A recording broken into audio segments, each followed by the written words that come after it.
This is the Simpit. I'm your host, Shaun Cole, and welcome to this month's, the May edition of Hotlap Humpday. You'd think we'd be at Indy, maybe. I don't know. It's May. But we're not. We're at Watkins Glen in the MX5, and I can hear some people jumping with joy, and I can hear other people crying with disappointment. It will be a slow day in the Mazda here at Watkins Glen, but once we get them out there in a crowd, things are always fast action in the Mazda. So hot lapping will be critical, setup will be minimal, and it will really be a day of perfectionism, probably separated by some very, very, very small or close margins. So if you would like to join us, everyone is welcome always whenever we do a Hot Lap Hump Day. Everyone's welcome to join us here at Watkins Glen in the Mazda. All you need to do is be part of iRacing, have the Mazda, have Watkins Glen, and know the password. The room is hosted by none other than Frank Rico of Ricmotech, and the password is MPI Mazda. MPI, like Max Pappas Industries. I'm wondering if that's what they had in mind. I'm going to guess. It is. I forgot the zip tie I need. I'm going to yank my wheel out. So we have, what's our format today? We have a little over 3 hours to get a lap in. Or 2.5 hours, to get a lap in, your best lap possible. And then we're going to have two 15-minute heat races to determine the best of the best here at the Glen. Is that pretty much it? I'm here joined. In fact, before I ask questions, let's introduce none other than Robby Unser there sitting in the gray shirt, ready to go in his Mazda MX5 at Watkins Glen. How you doing, Robby? I'm here. You're here. Most awesome, most excellent. And then, none other than Shaggy Dog himself, Kevin Ford, the voice of Extreme Motorsport, here to call the action. Kevin, how are you? I am doing great, Shaun. Great to have you back tonight. And the Shaggy DA photo is probably run its course. I think it's time. In fact, we may change it during the broadcast tonight if that's possible. We'll see. Yes. We have enough time to do some crazy things here, so I think it's doable if we need to. Okay. All right. Well, I've got a nice nappy-headed looking short-haired photo I can send you as well.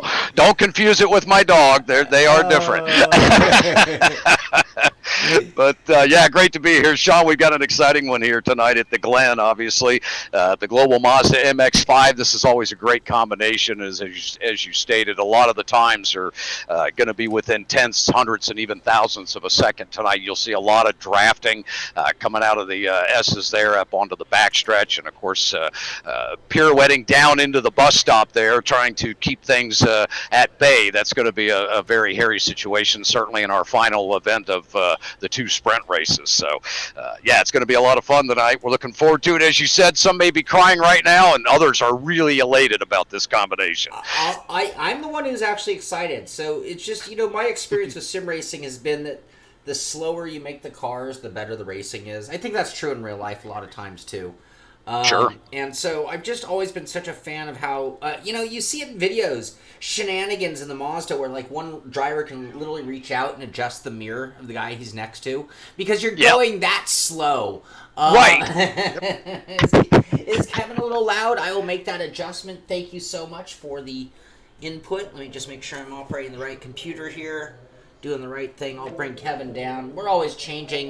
We haven't even brought in the car sounds yet. That'll throw another. That'll be another wrench. Bring you down just a little bit. I think there are a few things we're going to talk about today.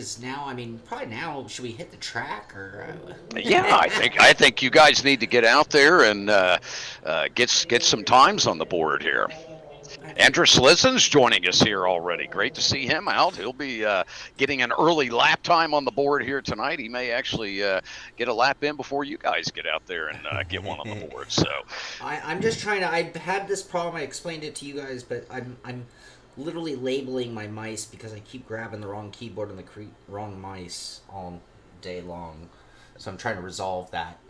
I want to give out the password again because I know a few people might be jumping into the stream here. We are here for Hot Lap Hump Day, sponsored by Ricmotech, and it should be a very fun event. If you would like to join us, the password is MPI, like Max Pappas Industries, Mazda, MPI Mazda.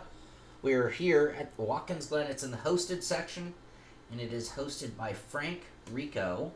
You can find it by Watkins Glen. You can find it by the Mazda. You can find it by joining me if I'm your friend. Or you could search for host name, hosted by Frank Rico. Hey, Elvis Rankin, how are you doing, buddy? Uh-oh, here comes Elvis. Are you going to come in and show me how it's done? I hope. All right, we almost have our labels done. I want to see that Robby gets on, and I'll make sure we're getting... So on the right, on our stream today, on the right-hand side, you will see Robby Unser, and you're going to see... Let me get this so we have the right... Oh, come on, a little cooperation. Oh, I got to turn down those speakers. I hear my speakers. All right, we want to go to cockpit view, though. And it sounds like Robby has the wrong clutch format selected. Yep. Okay, there we go. Top twitch. Now, this is my top twitch. Let's just... Nope, that's not. So, let's get rid of this real quick. And put this on that keyboard. And you'll be halfway done with that problem. You'd think you get all this taken care of. You wouldn't believe what I went through. I had all of my equipment was on a different chassis this morning when I woke up. My wheel, my pedals, my rig was completely disassembled this morning. Oh, you gotta do F3. Too bad. Well, good luck with that, Elvis. Yeah, go get him, Elvis. That's one person I won't have to be faster than today. That's right. Yep. Well, Elvis, sorry you're not going to be able to make it tonight. We were trying to get you up into the booth here right when we got started, but timing didn't work out. We apologize for that, but hopefully we'll get Elvis back here next month and get him out on track with us. Robby out on track right now. I think we're, Shaun, is that you bleeding over there? Yeah, I'm working on it. Bear with me. Yeah, no problem. Robby and his old familiar chrome nickel-plated entire car. The only thing not chrome is the numbers on it. So what happened to Elvis? Oh, he has a F3 event tonight that he's has to run in.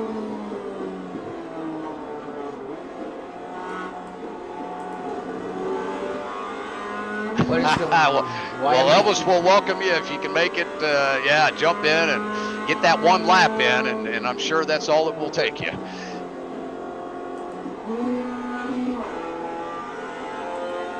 How am I freaking hearing that? I don't know. Very well from my end, because there's a lot of shit. Yeah. I don't know what speakers it's coming out of.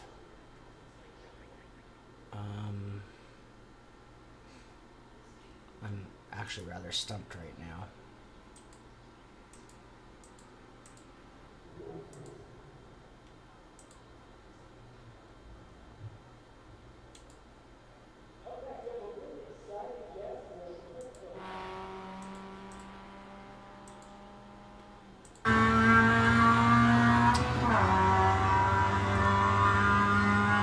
Well, we want to remind viewers, this is our May edition here, round 5, I guess if you call it, for 2021 for the Ricmotech Hotlap Humpday Challenge. Come on out and join us tonight. We are at Watkins Glen in the Global Mazda MX5 here this evening, having some fun at a very, very common combination, if you will. This car and track here at Watkins Glen is always an exciting one, and certainly with our double 15-minute feature that we run at the end of all of our Hump Day Challenge events now, this is going to be a great combination for an exciting race here tonight. So all of you Mazda fans, come on out and join us here this evening. Okay, I got that all sorted. I think Password is MPI Mazda, Max Pappas Industries, MPI Mazda. That'll get you into the session here tonight. We're on iRacing, of course, in the hosted sessions. Look for Frank Rico. He is the man hosting tonight from Ricmotech. We do appreciate Ricmotech putting on this event each and every month. Gosh, I think are we into year 4 now, Shaun? I think we are. My goodness. It's been a while. And I still don't have a t-shirt. Oh my gosh, Shaun. Oh, tonight is your night. Tonight is your night, now that you've said that. Oh, gosh. Okay. Bottom race. I don't need this computer technically when I'm out here. All right, I think I'm all squared away. I think. Oh, the only thing I don't have is I don't have my I don't have a zip tie on my. There we go. On my wheel. Hopefully it doesn't unplug. All right, I think we're all good. I think we're ready. I think I'm ready to turn a lap. Andrew White, the password is M as in Max, P as in Pappas, I as in Industries. Innovations, actually. Oh, Innovations. Yep. Thank you. Yeah, Thank you. Yeah, no problem. I thought it was, and then when you said that, I went, oh, I started questioning myself. Mazda, MPI Mazda. Yep, that'll get you into the session tonight. Oh, I'm on the wrong bit. Clutch. I can actually get by on this one. It's just the upshifts. But let's start off easy. Wow. All right, here we go. There it is. Joa typed it in. Thank you, Joa. Joa, good to see you. I see Ken was in the chat there a moment ago. Hopefully he'll make it out to the track this evening. Come on, get up the hill. No caps, no spaces.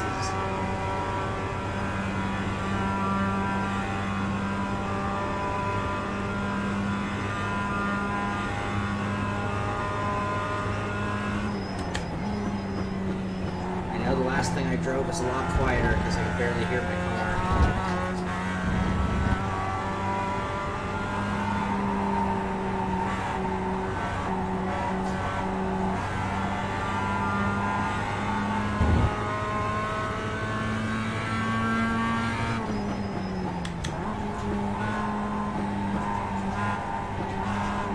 Great to see Phil Scrouton in the session here already tonight. John Hill. Oh, Evan Peichel joining us from the Extreme Motorsports Ricmotech World Challenge. Great to see Evan coming out this evening. Driving that number 8 car.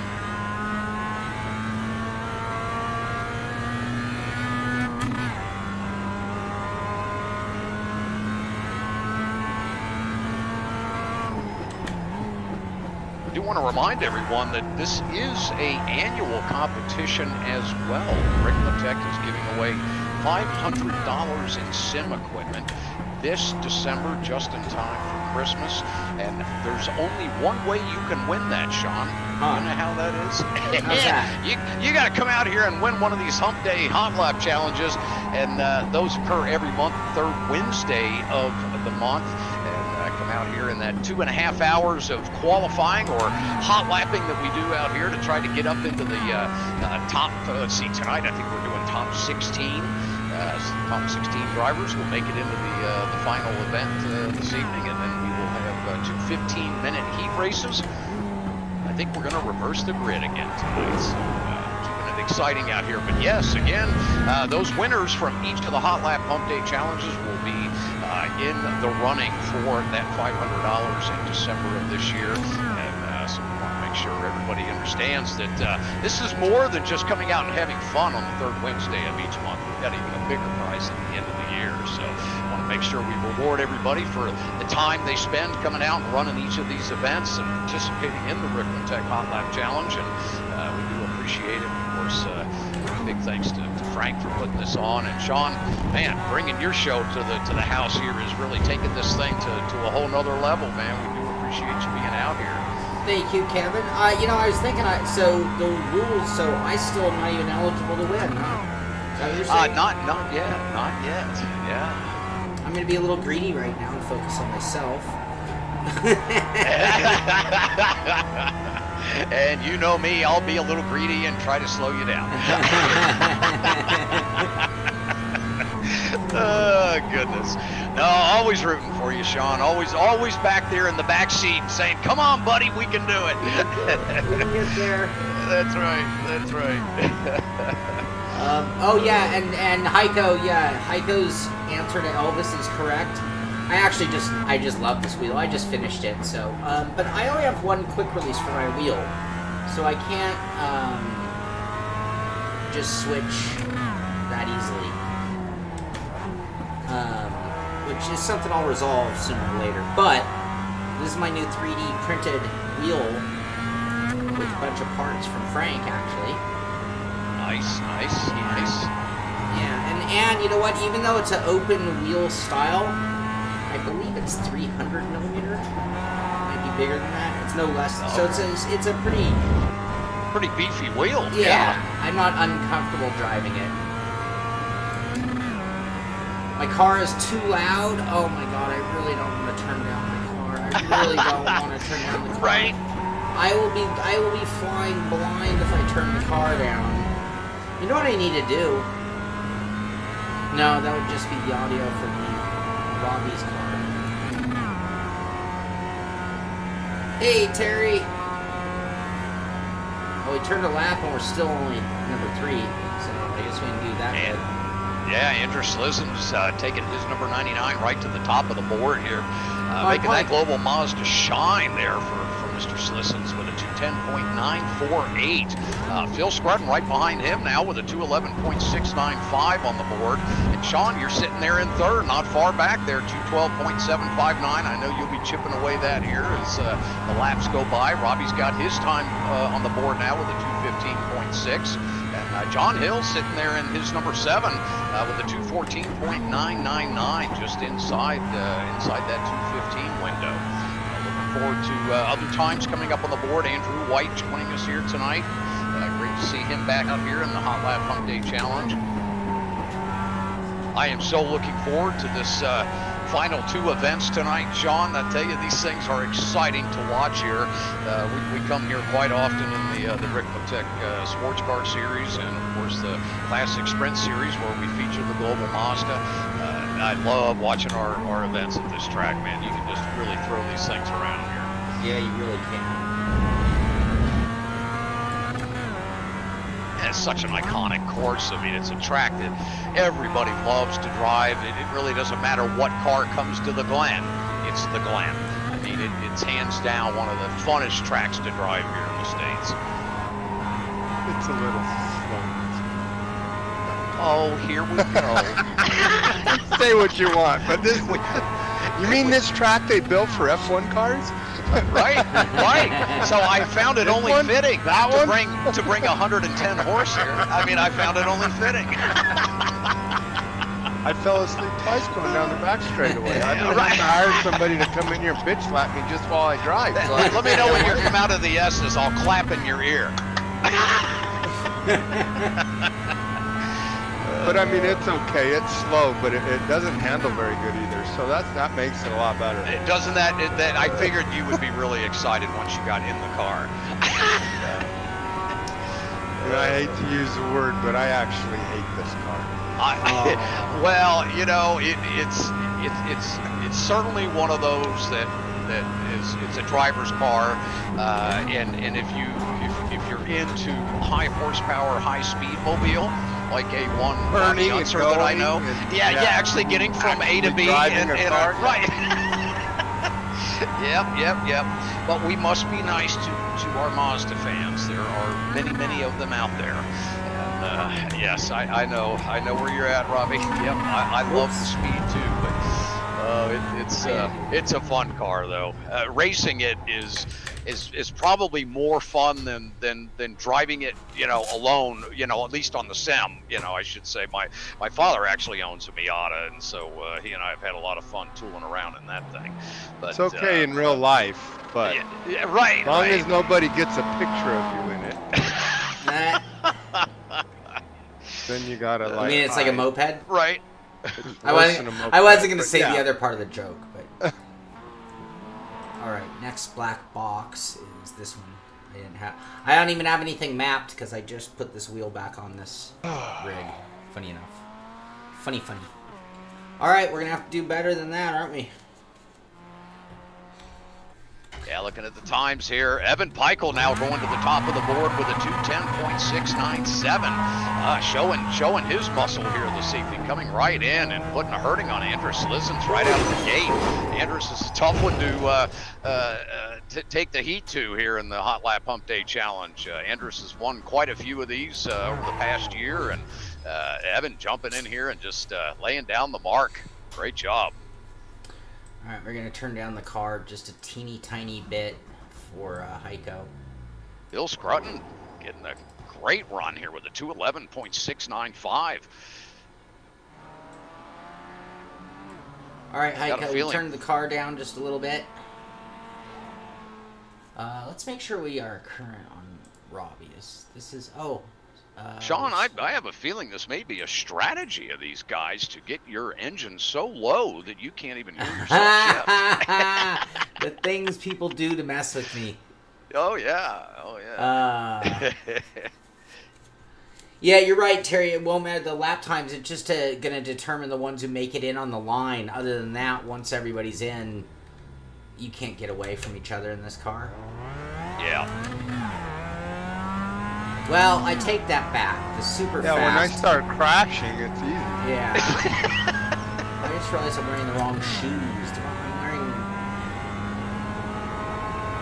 improper shoes. You wearing those pink slippers again, Shaun? No, I'm wearing my Merrill slippers. Your Merrill slippers? Yeah. Nice. You know, like the hiking company. Oh yes. Yep. But they make, they call it the Jungle Mock. Nice. I wasn't aware of that. Huh. It's a slip-on, like, slipper that you could hike in. Oh, nice. I'll show you. For those late nights, you know, when you can't sleep and you just want to climb a mountain. I wear these as my everyday, everywhere shoe. Because I'm too old for laces, right? Hey. Well, we are that age, aren't we? Too old for laces. I'm too old for belts. Right. I'm too old. Right. Yeah, who do we have to impress anymore, right? I can't change it. I was trying. Oh, Robby gets a new time on the board. Going green. Nice job, Robby. 2:14.791. 2 hours, you say, huh? Yep. 2 hours of this. That's only 20 laps. That's right. That's actually. Phil Scruton up there in P3 now with a 2:11.695. Throwing his weight around just a bit tonight. I'm probably carrying enough fuel for the race. Just, you know, usually I'm not that worried about fuel, but this thing's so... Yeah, you should be burning about, I'm going to say somewhere around 0.22, 0.24 gallons a lap, somewhere around there. Fairly average for this size track for the Mazda. Maybe, probably about 0.23, 24 maybe. Heiko, I'll go down another little bit on our next stoppage. Oh, Heiko. Stoppage. Oh, we have a straightaway coming up. I can show you my shoes right now. I love them. Are you going to flash me? Your socks, that is? I don't know if I can actually do it. I know this car is slow, but I have to put it back on, too. Well, that's true. Yeah, okay. I'm watching the screens. So. No, I didn't do it. I chickened out. Oh, you didn't do it. All right. Evan Peichel, man, moving down the board at 2:10.393. Now has a 0.6 advantage. P2, Mr. Andrus Lizens. Shaun still holding in the 2:12s there with a 2:12.188. Still a really exceptional time for getting around here on a Wednesday afternoon at the Glen. Kind of late in the afternoon here in sim time. It's about 2:45, 3 o'clock, I guess, where we're sitting right now. I believe our race time will come up at around 5 p.m. local time here at the Glen tonight. mostly cloudy skies out there. Come on. They give you the barometric pressure, but I do not have that. Because that is so important right at the moment.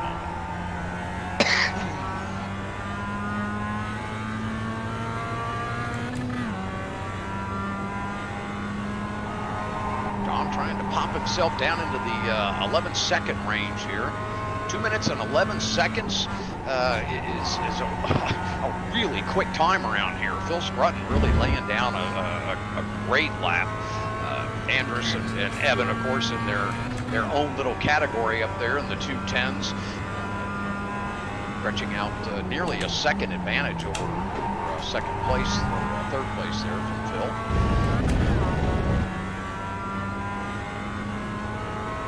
John Hill in that number 7, holding down a 2:13.146. He'll be looking to enter into the 12-second range here soon. Andrew White now out on track. He's hit his 2:22.336. We assume that is a lap time that he's not real happy with at the moment. I'm sure he'll be working his way down, or up the board, I should say. Shaun out there in that familiar Simpit, beautiful blue and orange. Love those paint jobs, Shaun. Pretty easy to get a follow when you go to golf color or something. Oh yes, you bet, you bet.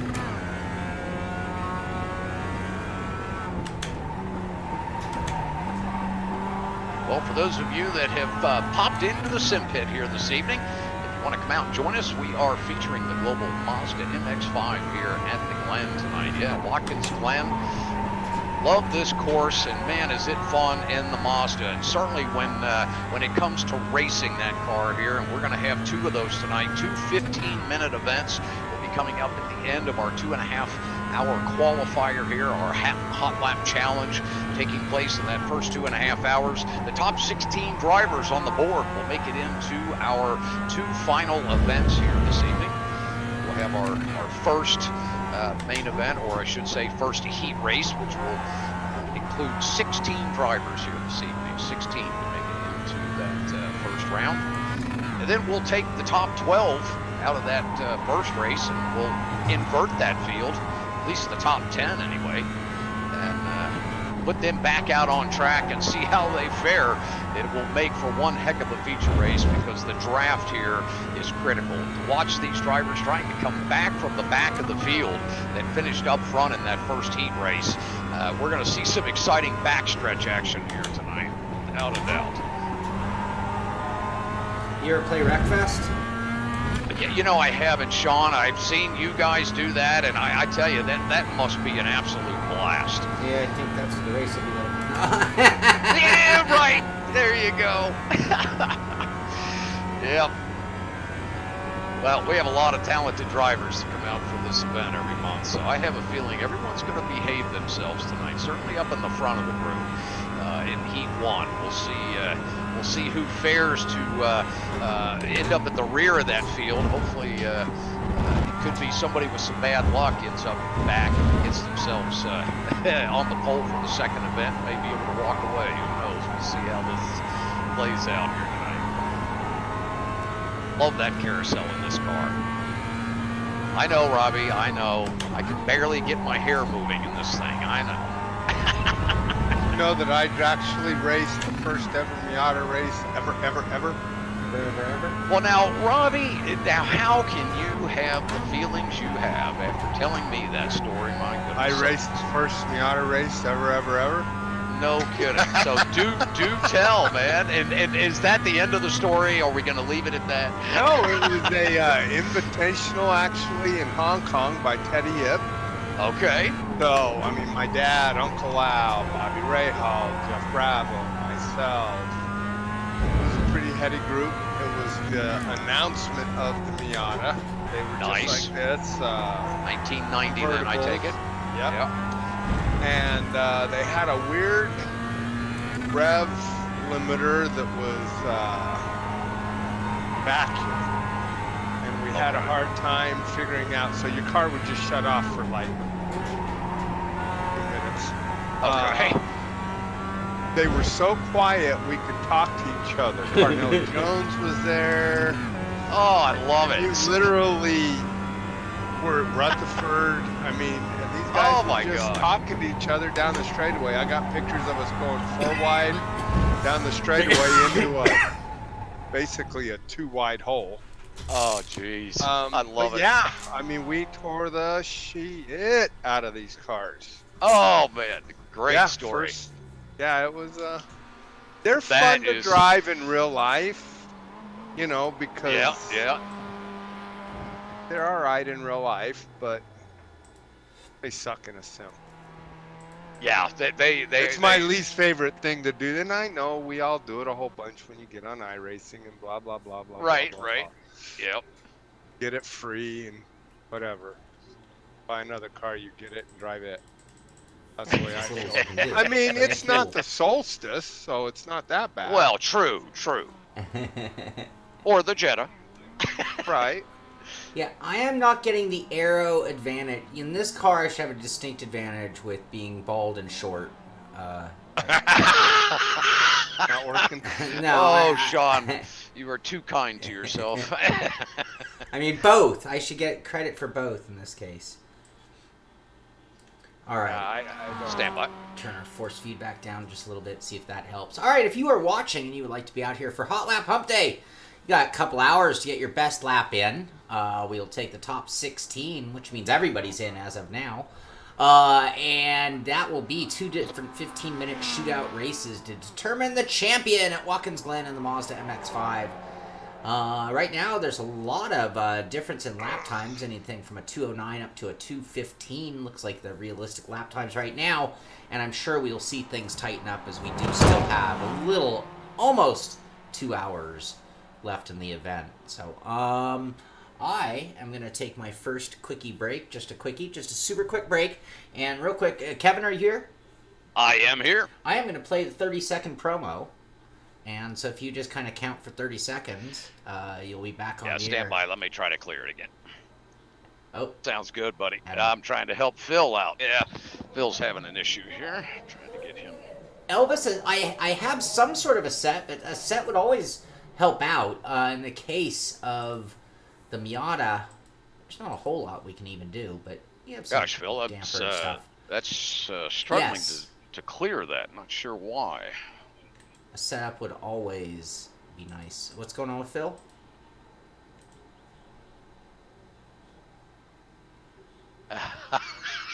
That is literally all that counts, Phil. Now let me keep working at it here and see if we can get that cleared. What is it that you're trying to do? Trying to get his DQ cleared. It will not clear it. Who is this, Phil? Yeah. Did that do it? Thank you. There we go. There we go. All right. I see what's happening. Yes, Robby needs a set. Hey, Robby, I have you. Can you make me an admin, buddy? That's why I can't clear it. Robby, do you need a set? Elvis asks. Thank you. There we go. Yeah? Yeah. Setups would always be beneficial. All right. Are all the black flags cleared, guys? I believe so. All right, I'm going to play that 30-second promo, and I'll be right back, everybody. Yeah, everybody should be cleared now. Now I'm getting it.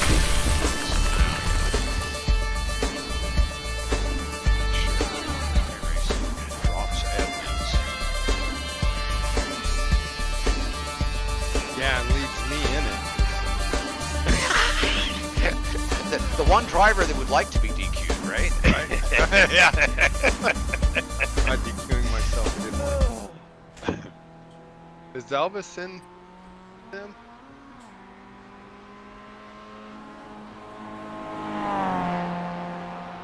Is Elvis actually running or not?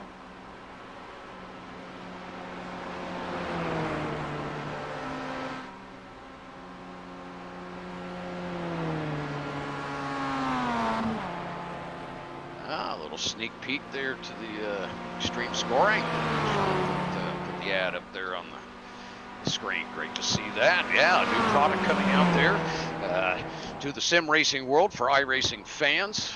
New scoring program for league admins out there. Be sure to visit Ricmotech website. Ricmotech heavily involved in the development of that product. They are the exclusive reseller of extreme scoring.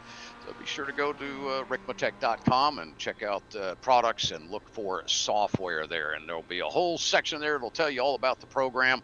Or you can also visit extremescoring.com and go straight to the program and bounce around in some of the help menus there and look at some of the videos to get a feel of what all the program does. Is that our program that we're That doing? is. So you're yes, finally sir. now we're selling it? Yep, we have it out there on the market. Sweet. Yeah, Okay. two and a half years of development. Of course, Robby, you know the program intimately well. You've been around it, and Awesome. of course, yeah. So excited to finally get it out there to the market for everyone. We have several leagues that are already using it now, and Apex leagues out of Europe. They are using the extreme scoring program. So if you want to take a look at it and see how they've used it on their website, the widget displays are really, well, I guess from what you remember, Robby, from the last time that you saw it several iterations ago, that has advanced dramatically to what capability you have. Yeah, there's we have manufacturer logos up there now. Quite a bit of information. League administrators can go in and choose. They can just literally check the boxes of what data they want up on their website or what they don't. Full colorization capability. Yeah, it's come a long way. A long way. Do I just upload mine, or? Yeah. Well, yours. No, you won't even have to worry about that. We'll take care of that on the backside for you, Robby. You have a special key to the back door, pal. Yep.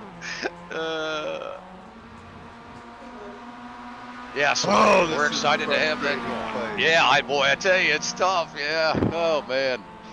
I promise you, Robby, we're gonna get you into a good combination here. We're gonna find a. Oh, I've been faring okay, but yeah, I hate this.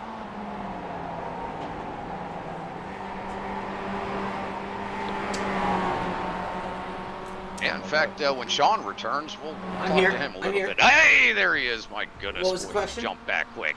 Oh, I was just telling everybody a little bit about that ad that ran earlier. The little teaser there of the extreme scoring program. Thanks for running that, Shaun. Appreciate it. Yeah, we're running that on the Simpit website. We're using it for our main series right now. Yeah, I was gonna ask you about that, and yeah, I've been over to look at you guys as well. Have done something new with the advanced widgets on the scoring program, and how they're displayed on the site there. It looks really sharp the way you guys have displayed or chosen to display all the data and information from your series. So yeah, good stuff. Good stuff. I bet it's nice to just take that result page and pop it in there and be done. Yeah, well, and I mean, you know, not to take anything away from my racing, but as a league admin, I mean, it's such a uneventful, unexciting, series page for the most part. Right.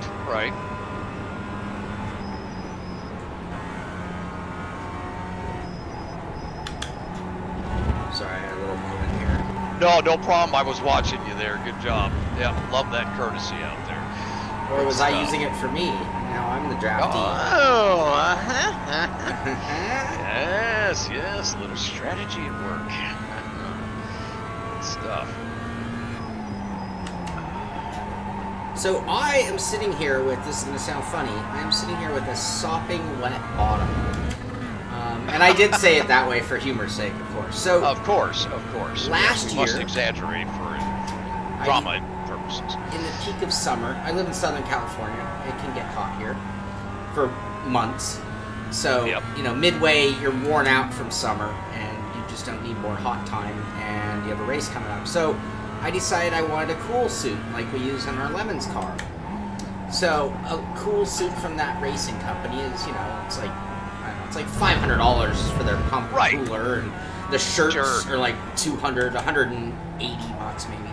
Anyway, so I obviously didn't want to spend that kind of money on my sim Sure. gear, and it doesn't have to pass any safety standard, you know, so whatever. Of course, right. So I bought a thermos, a cooler, I mean, and and an aquarium pump, and some tubing, and so I attached all this tubing to a t-shirt, and it kind of worked, but then that's when you realized why they charge so much for their shirt, because mine kind of like, when the tubing got water pressure, it all kind of popped out.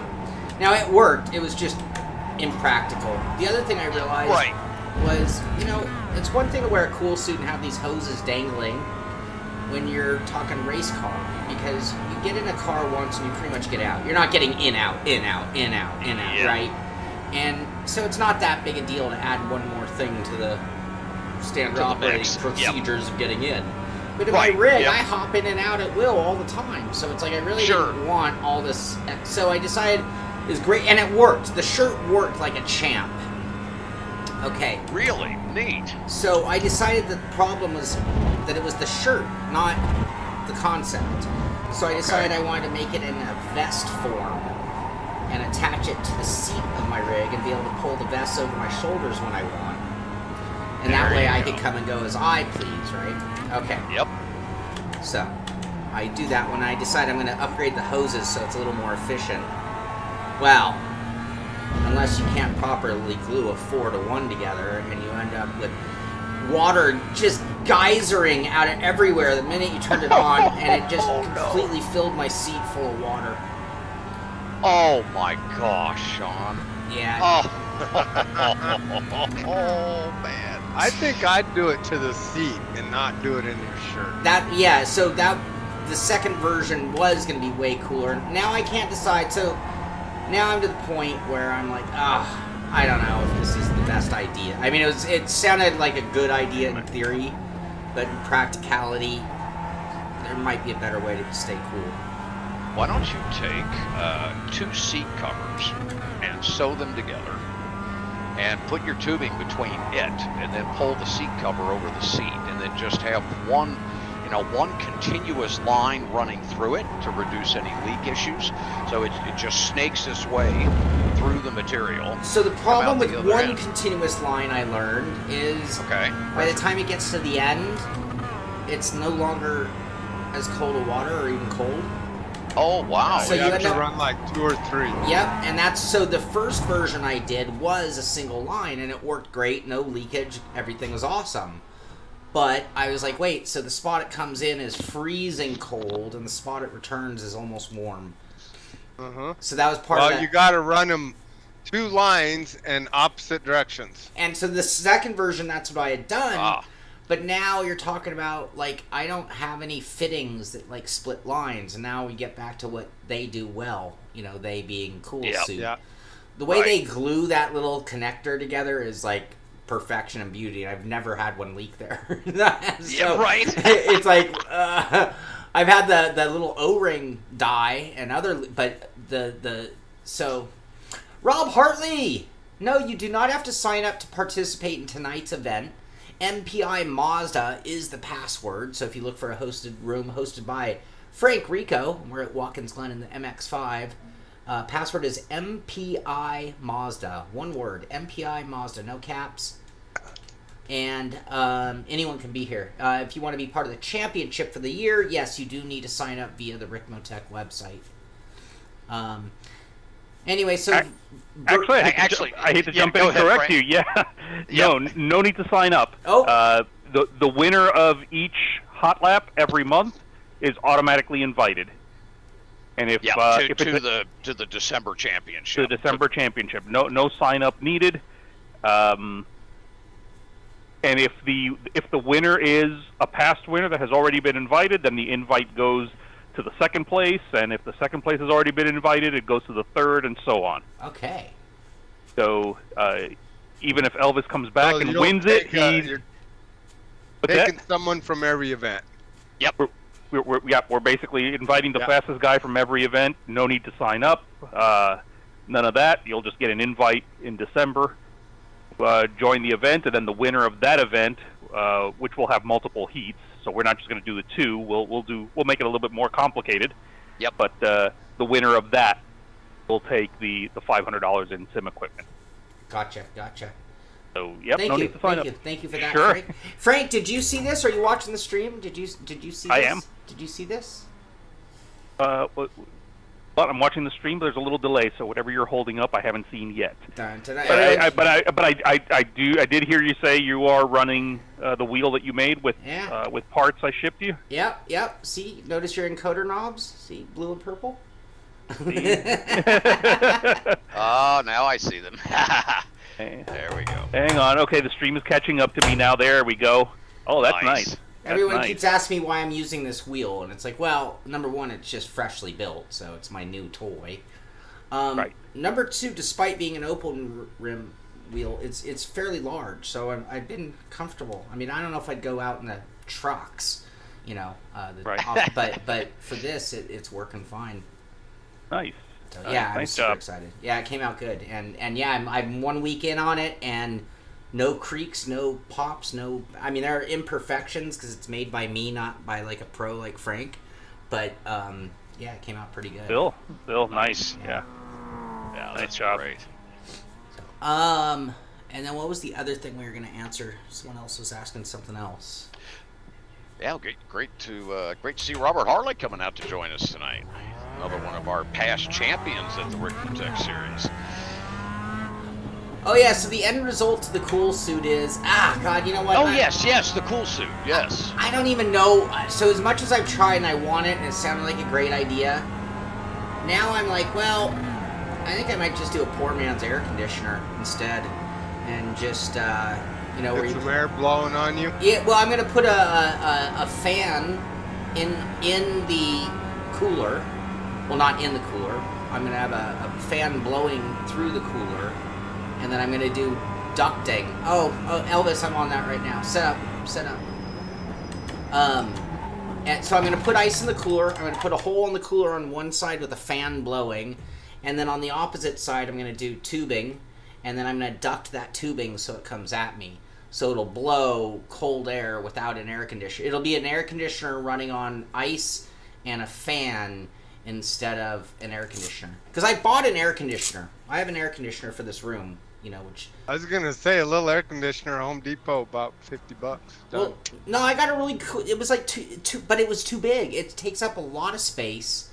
It takes up a lot of energy, so on race day, in theory, I could have all my computers on for whatever reason. I could have 3 computers, 2 printers, 3D printers running, and yeah, all of a sudden the air conditioner is the thing that pops the breaker. So. Oh gosh. But that's asking a lot of one room in a house too. It's like, yeah, well, you practically are running a server room in a bedroom, and Right. you gotta expect that. So anyway, I'm still on the quest because I know air conditioners aren't practical for everybody. Shared sets. Elvis, I'm all over it. Thank you very much, buddy. Alright, I gotta still smooth out. I'm doing my, Is Elvis even in the session? He came in just to help us out with Well, I some want to setup. welcome everyone to our May edition of the Ricmotech Hotlap Humpday Challenge. Great to see all of you out tonight. Evan Peichel all the way up to the top of the board, came in here and just went straight up to number 1 with a 209.581. Andrus Slizin's right behind him with a 209.842. Our next driver in the 10 mark is Phil Scruton. Great to see Phil out there tonight, buddy. Great, appreciate you joining us. John Hill, Ken Estep, all you guys, great to see you back. And looking forward to this showdown tonight. We're going to have quite an event here. A lot of drafting in these cars, so our final 2 15-minute heat races will be exciting for sure. So looking forward to that, and looking forward to seeing who's going to walk away with that Ricmotech t-shirt tonight. Of course, giving away that dandy, beautiful Ricmotech sim racing, or racing simulators t-shirt rather. Great to oh, Shaun, boy, was that you hit it was the wall? Ouch. Oh, goodness. All right, great to see you guys out tonight. We'll be chatting more here with as time start moving on the board here, and we'll be talking some more about tonight's event coming up. Heiko, maybe I stole your playbook.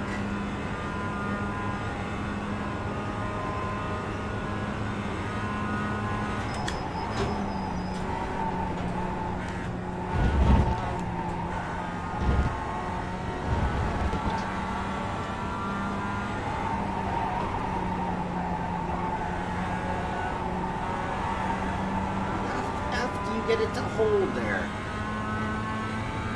Am I just not turning the wheel enough?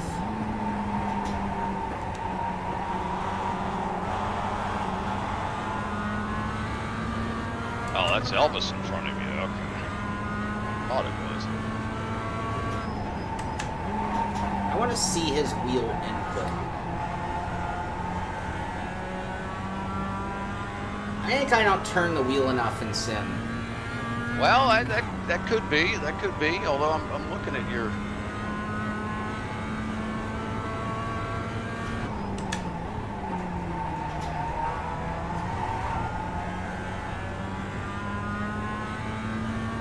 Two different lines there. And it looked like you both kind of had a good run through that corner there. Yeah, it's just watching the way it dove in without losing speed, where I'm like lifting to get it to dive in, and it's like, oh, is he just turning the wheel and I'm not? Right, right. Where's that air conditioner now, huh? It's hot in my room now. Yeah. As computers are starting to heat up, I'm sure. Oh, Heiko, these are brilliant ideas, though.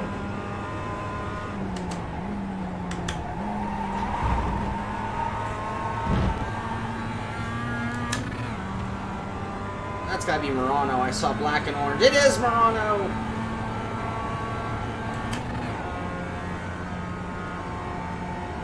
Yeah, we're getting all the regular boys back out tonight. And for those of you that are not regulars and you'd like to come out and play in the Mazda here at the Glen tonight, the password is MPI Mazda. It is open to anybody that wants to come out and join us here tonight. Of course, the Global Mazda, one of the most popular cars, if not the most popular car on iRacing, contrary to Mr. Unser. This car is driven quite a bit. And yeah, a lot of fun to race here. We will have two 15-minute heat races after we complete our what will be 92 minutes remaining here in qualifying in our hot lap competition. We're looking for the top 16 drivers on the leaderboard here. We're going to take those 16 to the first heat tonight. That'll be a 15-minute race here around beautiful Glen. Running the boot course tonight.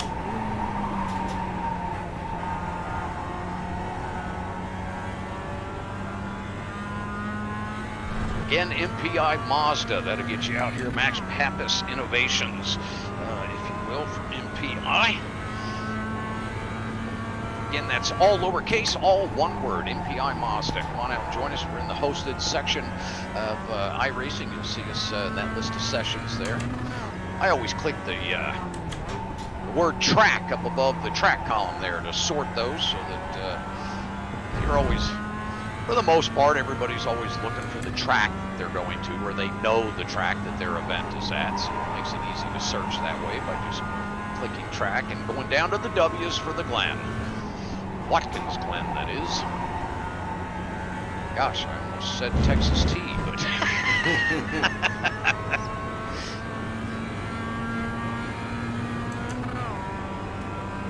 So they moved Hollywood. Right, yeah, right. 2:11.415 is the time Shaun Cole's trying to beat here as he's holding down P4 on our leaderboard. Rambling out of that final corner in that blue and orange familiar Simpit colors. Down across the line. Let's see if he's able to improve on that time. Now, I noticed the setup Elvis has is full of fuel. Ah, okay. But, so, I think, so, now, one thing I know about the Mazda, if you have the patience... Oh, shit, sorry, Tony. I don't know if that was my fault. Or if he just hit me for the fun of it. It gets faster and faster and faster. Like, the tire, you know, like, it might be one of those cars that actually does okay on worn tires. It does. Usually the third lap is going to be the fastest in this car. And Elvis can clarify that a little bit. Stand by. I don't have a chat button. Push to talk. That's much push to talk. Copy that. Avery, I agree. Sorry about that, Tony. Avery McDonald. Great to see Avery out there, buddy. Ah, I see your comment. You're something else, Avery. I don't know, buddy. You do a pretty good job out there. Great to see you. You got to come out and join us on track, Avery. I'd like to see you get it done in the Mazda. I don't think I have voice chat turned on.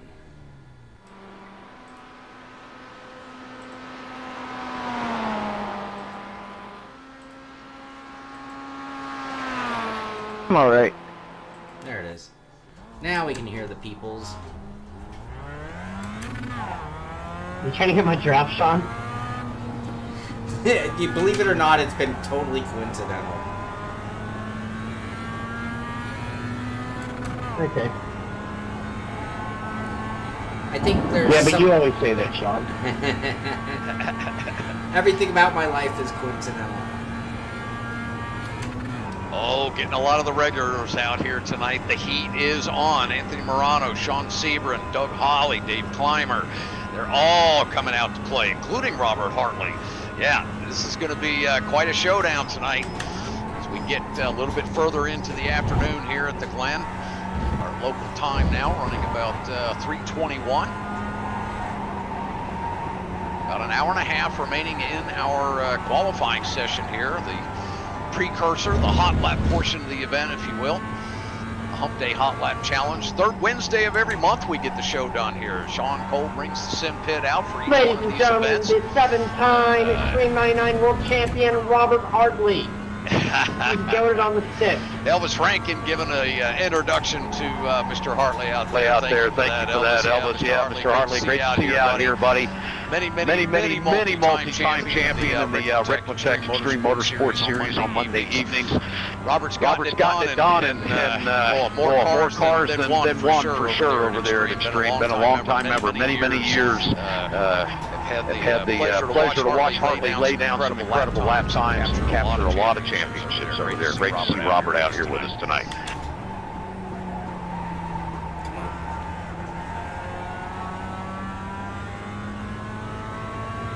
Man, Elvis is so damn fast. It's insane, man. That kid is so talented. Oh my gosh, it's crazy. Yeah, watching Elvis Rankin out here, a youngster, 14 years old. Kid has talent. One of those rare finds. See a driver with that kind of fortitude and ability to implement things that he's taught. Just amazing. So great to see Elvis out there with us again tonight. Elvis capturing the Classic Sprint Series championship over at Extreme Motorsports just this past Monday night. So big congratulations to Elvis getting himself another championship in that series. So Elvis doing quite well in the Mazda. And Elvis showing his superiority out there this season over drivers like Mike Dam and Robert Hartley himself. Robert Hartley, a driver on iRacing with a 10,000 I rating. So he can certainly muscle this Mazda around here on iRacing for sure. And Elvis putting on quite a show this season.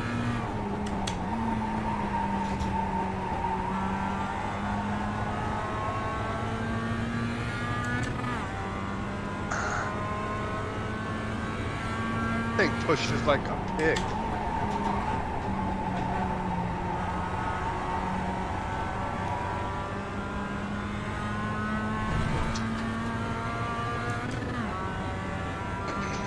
Yeah, Robert, so once it's gone to qualifying, you can only find rooms on the new UI, as it turns out. Yeah, that's something we need to mention, Sean. That's apology to all of our viewers out there, or at least the drivers that are trying to get in. Once we switch over to qualifying right at that 6 p.m. Eastern time, the drivers will have to enter via the new beta UI. You will not be able to enter via the old browser. You do have to use the new beta UI to get in, and of course that password tonight is MPI Mazda.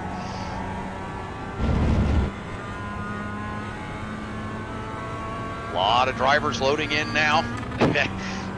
Drivers getting home from work, Shaun, is probably more like it. Yeah, that's probably what it is. Yep.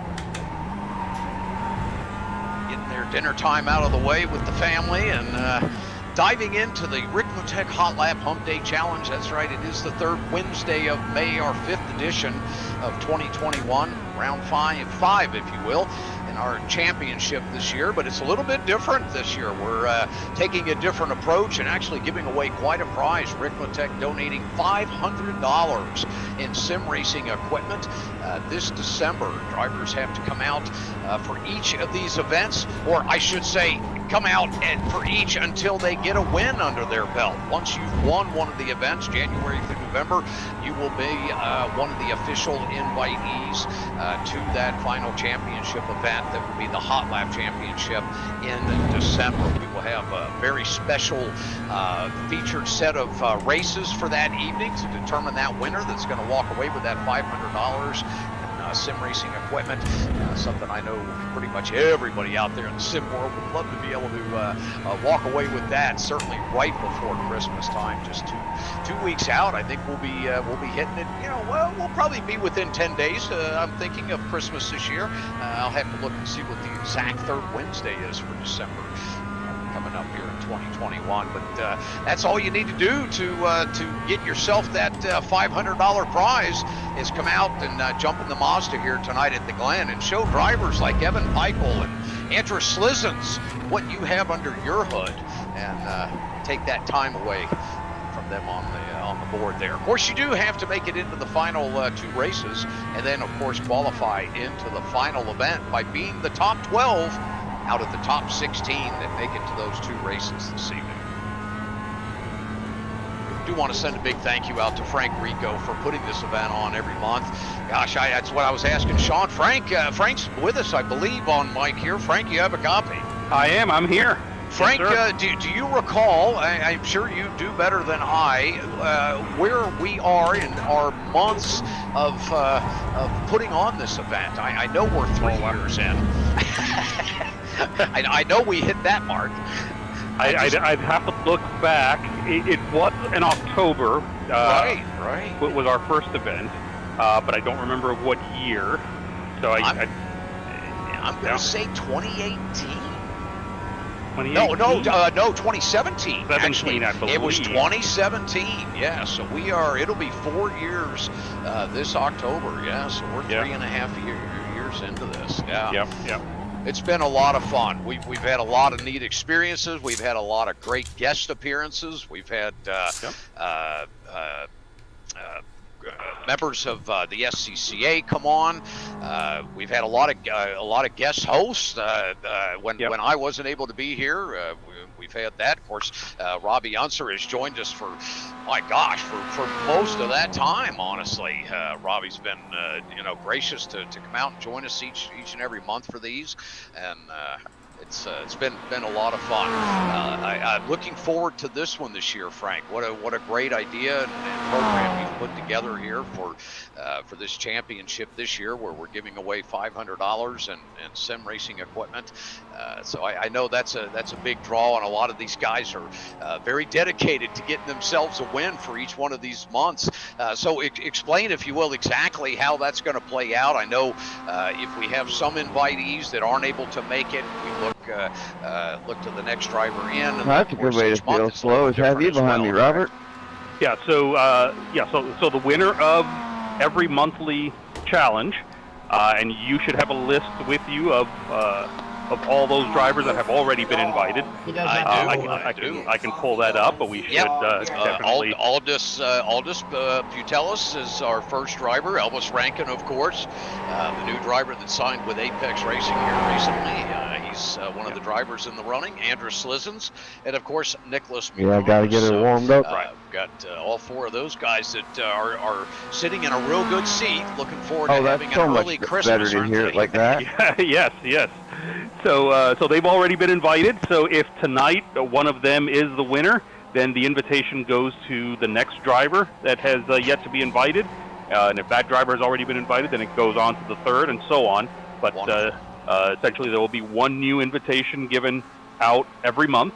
And then what we'll do is we'll take the 11 that have earned those invitations from January to November, and we're going to do some additional invites that we will decide. So those drivers that kind of either have shown up every month and have given it their all and just haven't been able to get that win, their names are going to get thrown into a hat, and we're going to pick at least one, maybe more, depending on how we structure the final event.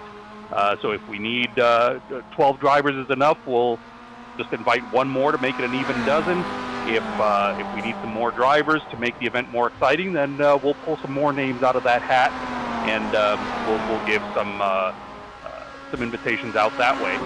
And then those drivers will compete in a December event. We'll have multiple heats, multiple eliminations, and the overall winner of that event will take the $500 prize. Fantastic. What a great way to do this. So, you know, my understanding is that you don't necessarily have to win every month. There are still other opportunities lingering out there, the drawing, you know, so really the key is just to come out and have a good time with us every month on Wednesday. Exactly. Come out and have a good time. If you luck out and get the win, perfect. If you end up coming in third, but first and second have already gotten their invitations, then that invitation gets handed to you. Or if you just show up every month and you know, your name gets thrown into a hat, and you might get an invitation that way. So yeah, definitely a few ways to get in.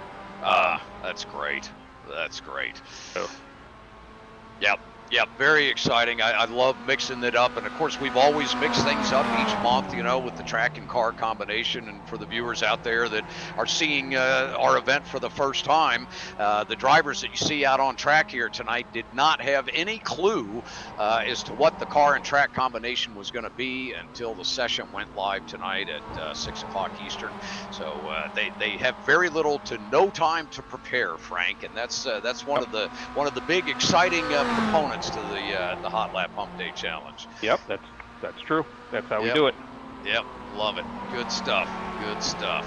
Well, I'll tell you what, I'm going to make some announcements. We've had some shifting on the board here. Look at this. Elvis ranking in that 0-1. Making his way right up to the top of the board here with a few laps under his belt. 209.049. Great run out of Elvis. Evan Michael now sitting there with a little bit of heat now with a 209.143. He's going to be putting some pressure on himself to improve that time. And then Robert Hartley, no doubt there in that number 33, working his way up to P3 very quickly here this evening with a 209.561. Robert being a veteran of this car, obviously. Andrus Listen, another we can pretty much call him a veteran now of the Ricmotech Hotlap Humpday Challenge. He's been with us for quite some time. Coming out here, making a great showing in his number 99 tonight with a 209.842. A 210.543 is what we find out of Phil Scutton tonight. He's driving that familiar number 420. Great to see Phil again tonight, and of course Mr. Morano. Great to see him out again this evening. Coming in with a 210.579. And then guess what? Our next driver, Mr. Shaun Cole himself from the Simpit. Of course, we are broadcasting live tonight, as always. Get a chance to run this back for you drivers that are out here on track tonight. You want to catch that final event, of course, you know where to find it. Visit simpit.com or obviously visit the Simpit YouTube channel and check out the replay of tonight's event. Sean Sebring, great to see Sean out tonight. Of course, Doug Holly's back out here with us tonight. Moses Choi, great to see Moses out here in that number 188. And David Clymer, great to see David, obviously. He's always a fun to watch, work his way up the ladder here. And of course, I always play on his last name there, Mr. Clymer, climbing up the ladder. He starts off with a 216.534. We know that'll be changing here shortly.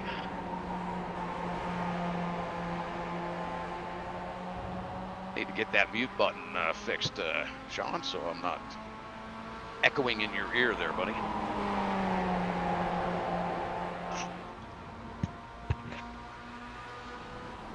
Oh, Sean has escaped his chair, I see. I was not aware that he heard me rambling and figured, well, this is my time to take a break. Robby, you giving it a break yourself there? Hey, Mr. Edgar Sancinelli, the Frito Sport Man. Great to see you, Edgar. Yeah, the new UI is the only way you can get in, buddy. The old browser will not allow it to happen. Once you switch over to qualifying, the old browser does not allow you to jump into a session. You do have to go through the new beta UI. The password, of course, MPI Mazda. MPI Mazda. Max Pappas Innovations. Everyone's very familiar with Max Pappas and all of his great products. Frank Rico down at Ricmotech, being a authorized dealer for Max Pappas products. Be sure to check out all of their lines of steering wheels on Ricmotech's site. And beautiful display they have down there in the new showroom. Maybe we can get Shaun here eventually to take a look at that showroom. We always like to pull that video up there of Frank's new building. Future project, Heiko? Slowly getting acclimated and moved into. It's been quite a process. They have a lot of bells and whistles down there, you can imagine, with all of the building and developing and designing and creating all of the sim rigs that they build. Quite a little factory they have going there. But they're getting there. It's getting close to feeling like home, I guess, isn't it, Frank? Yeah. Once again. Yep. Oh yeah, yeah.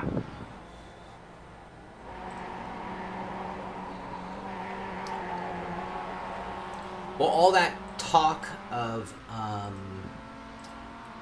heat, and I was like, I'm sweating, what's up? It's 80 degrees in my sim room. Oh man, I see you have similar temperatures as I am 82 in my room right now, so brutal for me.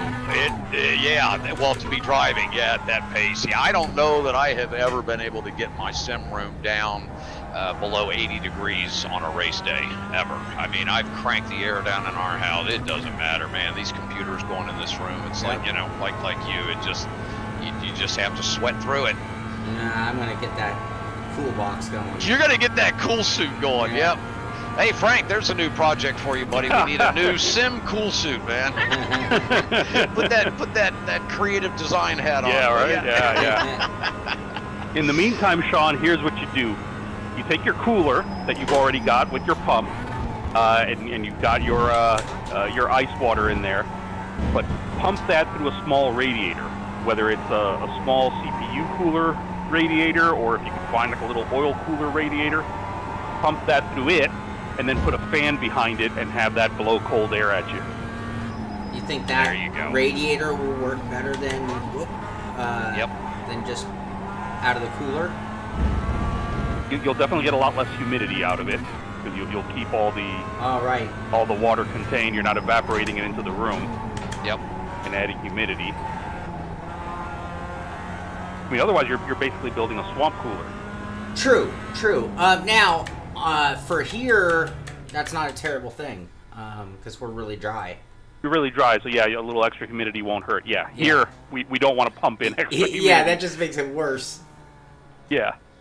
Yeah, you can sweat in Florida just looking outside the window. But I do like the idea of using that. It might keep it colder longer, because if I blow the air out of the box, it'll heat the ice very quickly. It'll melt the ice really quickly. Yeah. So I mean, I give it maybe an hour. So for most of my races, it's good. But for an endurance race, it would just be warm water by the end.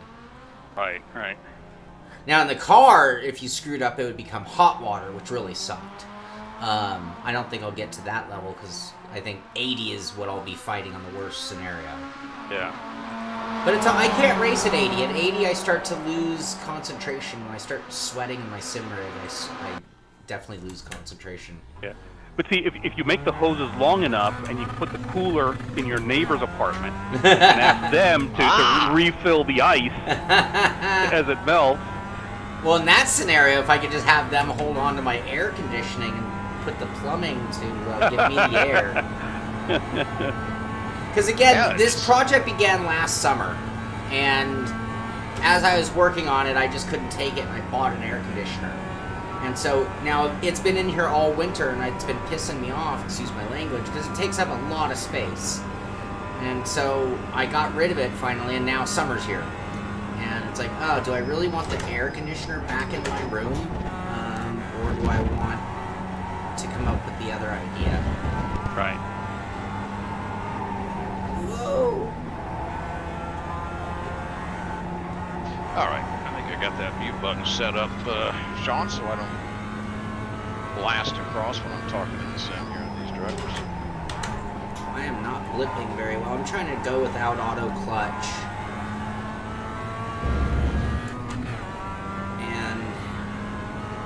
I do want to take a moment to remind drivers about the Ricmotech competition this year. As everyone should be aware by now, we have changed things up a little bit. And this year, we are taking the winners from each of the months from January through November. Each one of those winners will be given an invite to the final championship race that will take place on the Hotlap Humpday, third Wednesday in December.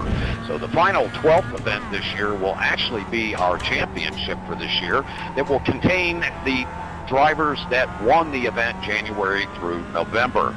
Now, if we've had a driver that has already won an event and they happen to win a second event, the driver of that month that came in second will then be considered one of the invitees to the final championship in December. So keep that in mind, guys. Second and third place could actually do you a favor. We do have several of the drivers that have won have won the Hotlap Humpday challenges each month this year are in the session tonight. So there is a chance that first and second may be duplicate winners, and you may find yourself in P3 tonight and find yourself being invited to that championship in December. Now, that championship, guess what? Ricmotech is giving away $500 in sim racing equipment. So if that's not an incentive to get this Mazda humping around here tonight and get those times down, I don't know what is. All right, guys, wish you the best of luck. If you have any other questions about the championship, please let us know. But again, we're taking the winners, and if that winner's a duplicate on that particular month, we're going to look at the second, then third place driver until we find a fresh face there to be another invitee. We will also be doing a random drawing in December to one of the drivers that participated in all the months out here and have put a lot of time into trying to work their way up to the top of that board, and just luck hasn't been on their side.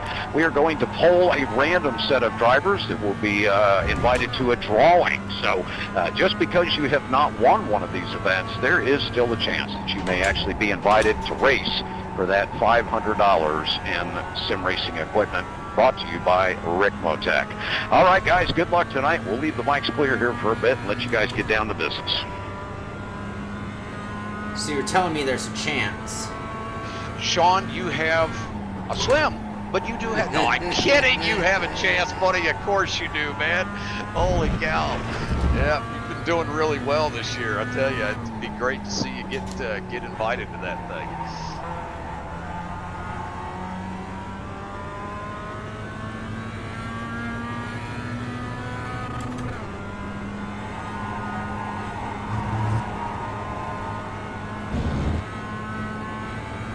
That is quite a paint job on the car in front of you there. Yeah, filled with psychedelics. Gosh. Yeah, it looks like a paint palette threw up on it.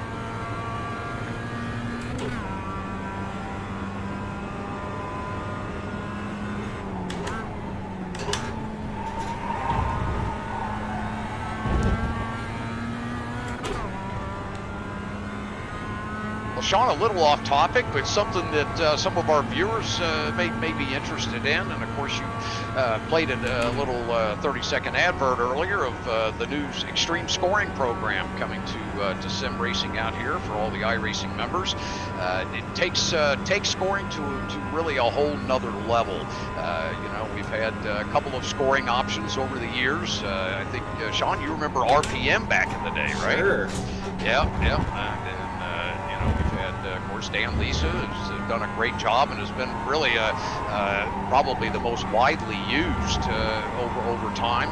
And so we got together, Frank and Russ, and came up with this crazy idea that somebody needed to put together a scoring program for these league groups out there, because league racing obviously has become just so hugely popular now.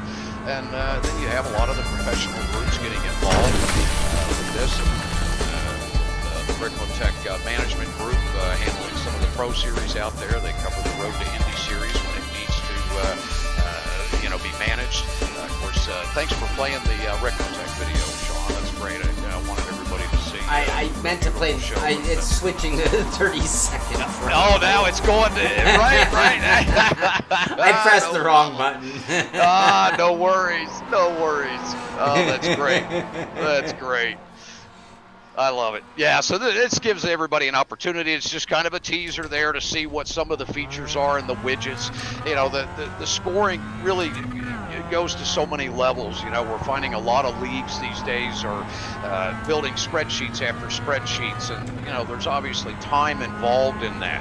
And until we get to the opportunity where things can be a little more automated, and I'm sure that will be in development down the road here. But right now, to be able to just take the result page from iRacing and just import it right into the program, and it just splits everything out into all your pro and am groups, and it really just handles a wide variety of options and bonuses and penalties and admin penalties.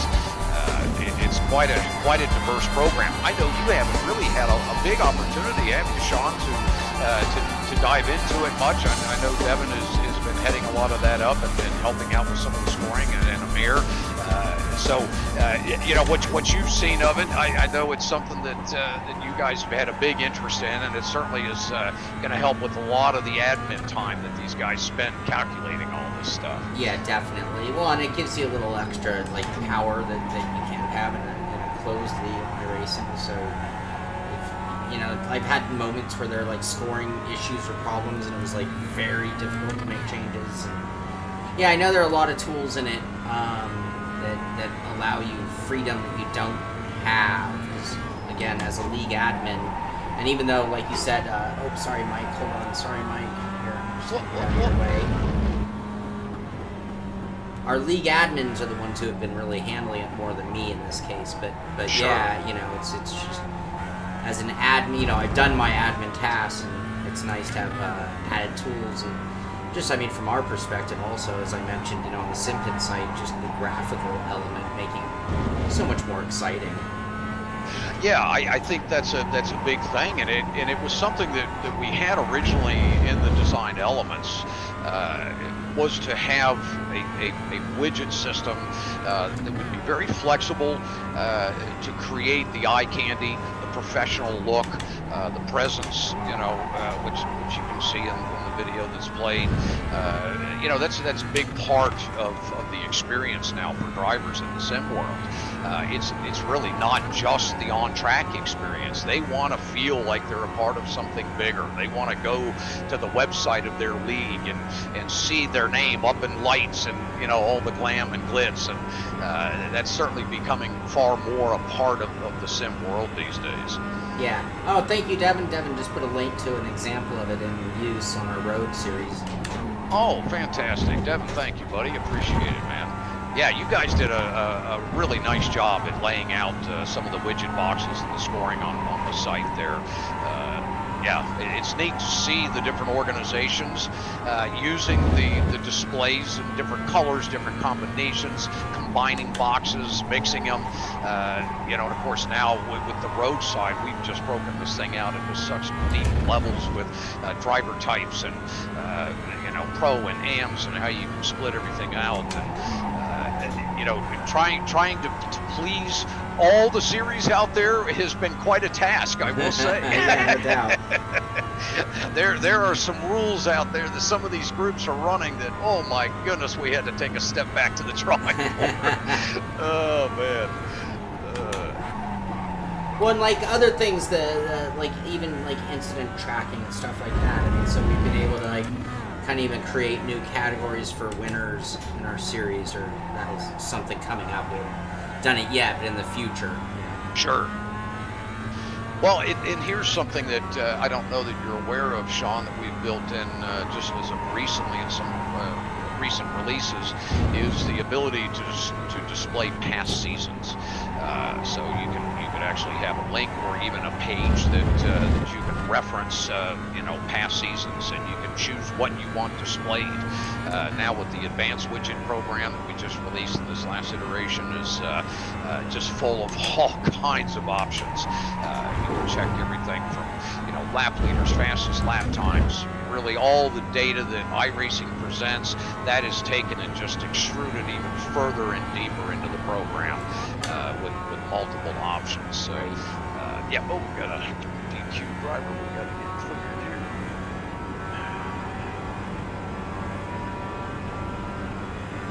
There you go, Moses. Apologize, I missed that there at first. You should be clear.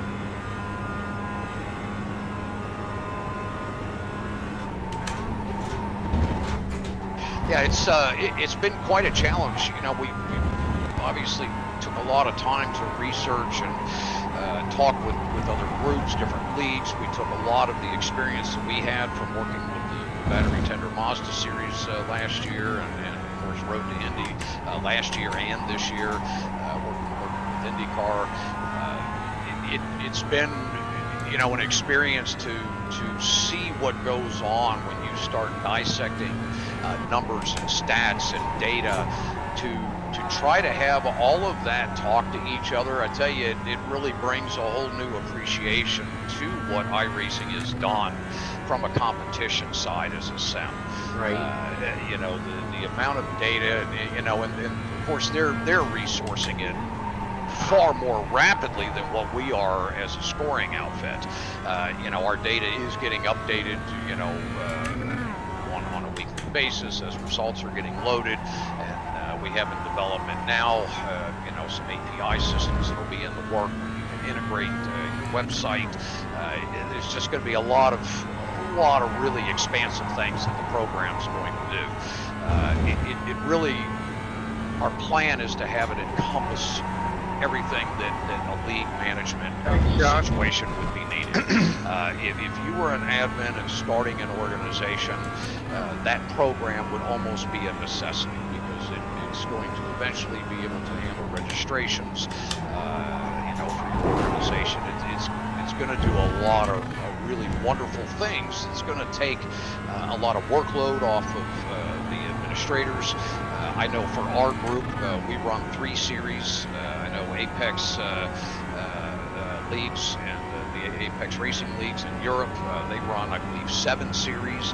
So, when you get to that level of administration, having a program like this, my goodness, it just reduces the workload post-race dramatically.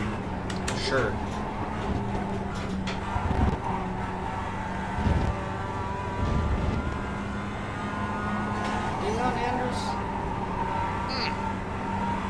Boy, that was a door side smack too there. That hurt.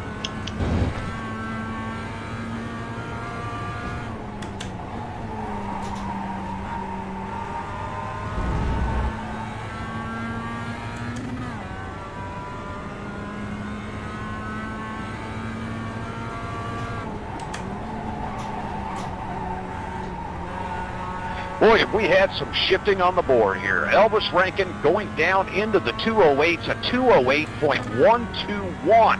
And earlier I was talking that 210s were incredible times. Robert Hartley, man, oh man, I tell you what, you guys are something else. A 208.431 on the board, just 0.3 out of P1.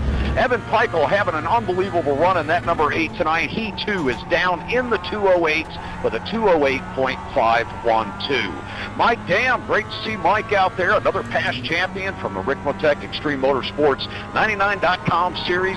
Be sure to check them out on Monday nights as they rotate from the Classic Sprint Mazda series to the Sports Car series and the Ricmotech World Challenge featuring the GT and LMP2 cars. Andrus Listens holding down P5 with a 209.842, looking great here this evening. And of course, Mr. Morano Jr. out there with a 210.579. He and Phil going out, and Anthony, you two always having great battles each third Wednesday of the month here for the Hotlap Challenge. Both drivers within 0.05 of a second of each other. Our boy Shaun Cole sitting back here in P8 in his familiar number 39, that blue and orange Simpit car. Great to have Shaun out there on track tonight. Holding down P8 V8, looking good. Shaun, that'll put you into the final event tonight for sure with that 211.054. David Clymer doing what I always say. He's climbing right up the board there with a 211.457, just 4/10 back off of Shaun. Those two always a tango team out there each and every one of these events. Sean Sebring back there in that 007, holding down P10 here, wrapping out the top 10 with a 211.544.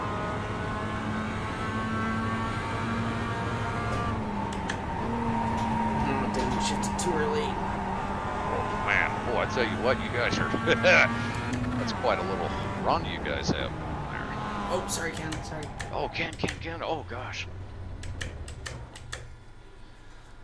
Oh, man. I cannot seem to get this car to roll more. I'm leaving a lot on the table. Kind of upsetting me at this point. Come on, Cole.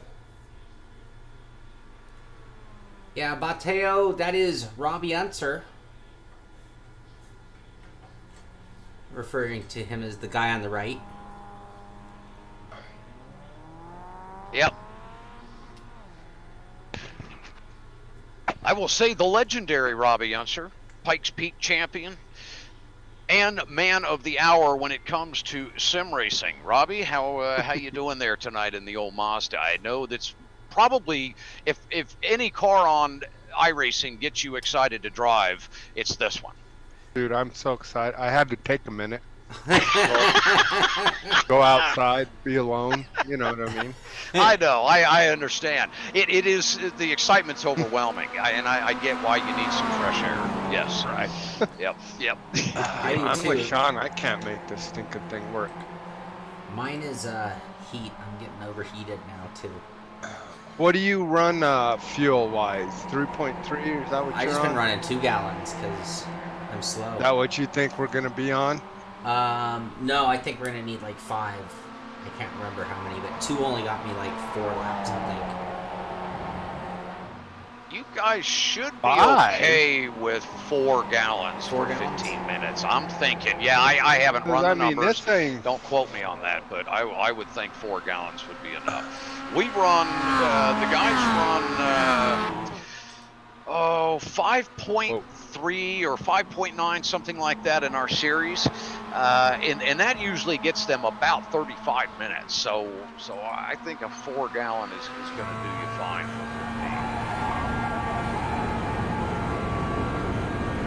If anybody has any telemetry running that they can see what their average use is per lap, I'm guessing it's probably going to be about 0.24, somewhere around there. They're not hitting 5th until the very top of the hill. I'm shifting. Right.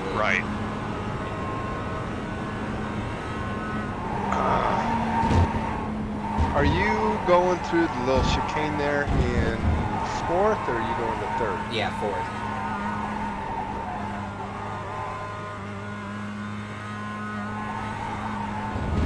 I see. I mean, Elvis is driving it sideways, but not like sideways. You can just hear he's getting the rear end to move a lot. Yep. It'd be dangerous if I were to drive it like that. It's all about getting her to rotate early. I mean, that really is the trick to this car.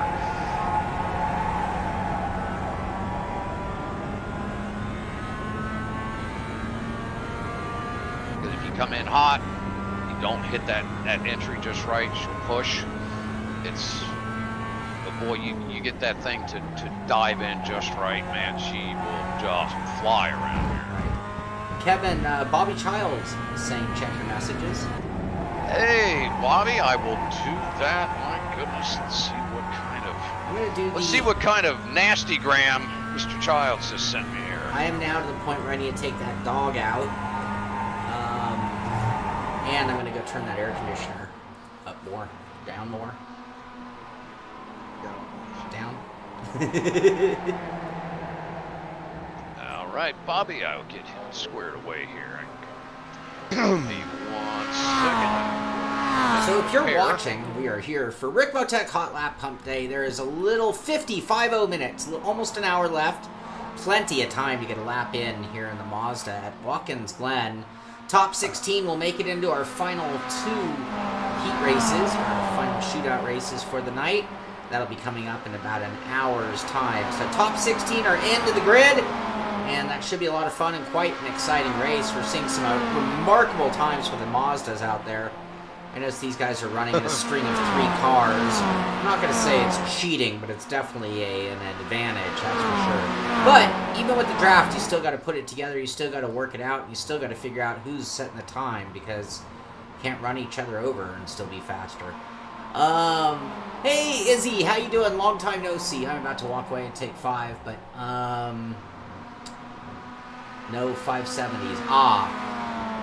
Bobby, you know, our league admin locked it out. You cannot change makes after the first race of the season to prevent exactly that. And it's one of the biggest controversies in our road racing series. Is half the people think that's awesome because it means that every race we still have a variety of cars, versus sometimes you get that scenario where at the end of the season everyone's in one make because they've decided it's got an advantage, whether it does or doesn't. But yeah, they've locked us out. We can't change.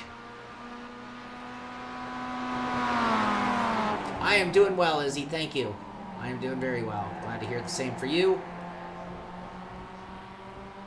Sean C. Rand, how you doing, buddy? I see you're out here with us having fun. Glad you made it. Are you streaming? If you're streaming, post a link. Bobby Childs is saying, hey, Robbie, great to finally see you. Now he has a face to match the voice. That's from Bobby Childs. I'm sorry. Are you in 4th or 3rd in the last corner? 4th, I think. Not think. I was in 3rd. I switched to 4th, but I'm not. If I do it right, it's 4th. And then the first corner is 3rd? Yeah.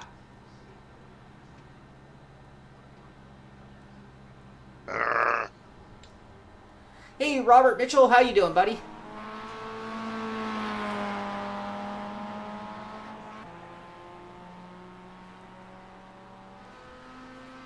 Ah, I see. I see. Same thing then. Okay. There should have been then. Ah, Sean, so you're just doing it for fun tonight. Oh, you know, I shaved it a long time ago now, Izzy. I think back in December, maybe? January? It's been a while. Kevin, can you un-DQ mine, please?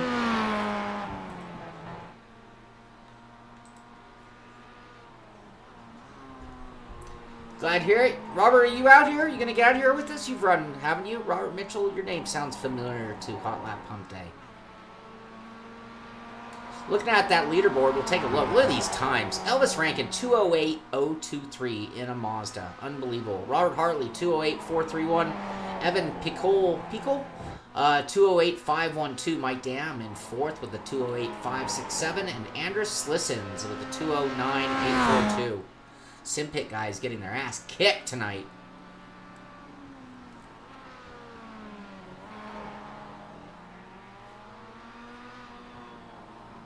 What am I saying? They're all Simpit guys. What do I mean? Everybody in here is a Simpit guy. Simpit representing tonight is what I should say. You have to lift in the long carousel? Yes. Or is that pinned for you? I'm lifting like maybe 3/4. Okay. And only for a little bit. And then rolling it back on. I think I'm only lifting it to get the nose to grab. Okay. Ah, thank you. I can use moral support. We're only sitting P8. P9. Oh, it's getting even worse.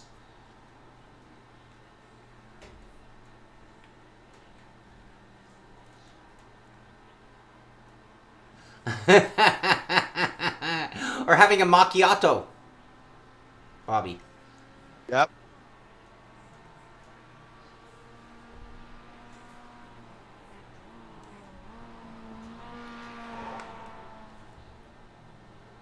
Au revoir, Ricky Bobby.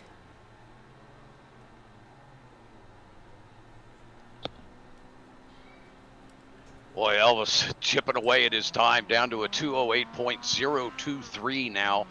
Robert Hartley, yeah, still sitting on a 208.431. If Elvis hits the 7s here, gonna fall out of my chair. That's just amazing. Of course, with the sun starting to dip, we're getting a little bit later into the afternoon here. 45 minutes remaining in our pre-qualifier here tonight, the Hot Lap Challenge for May of this year.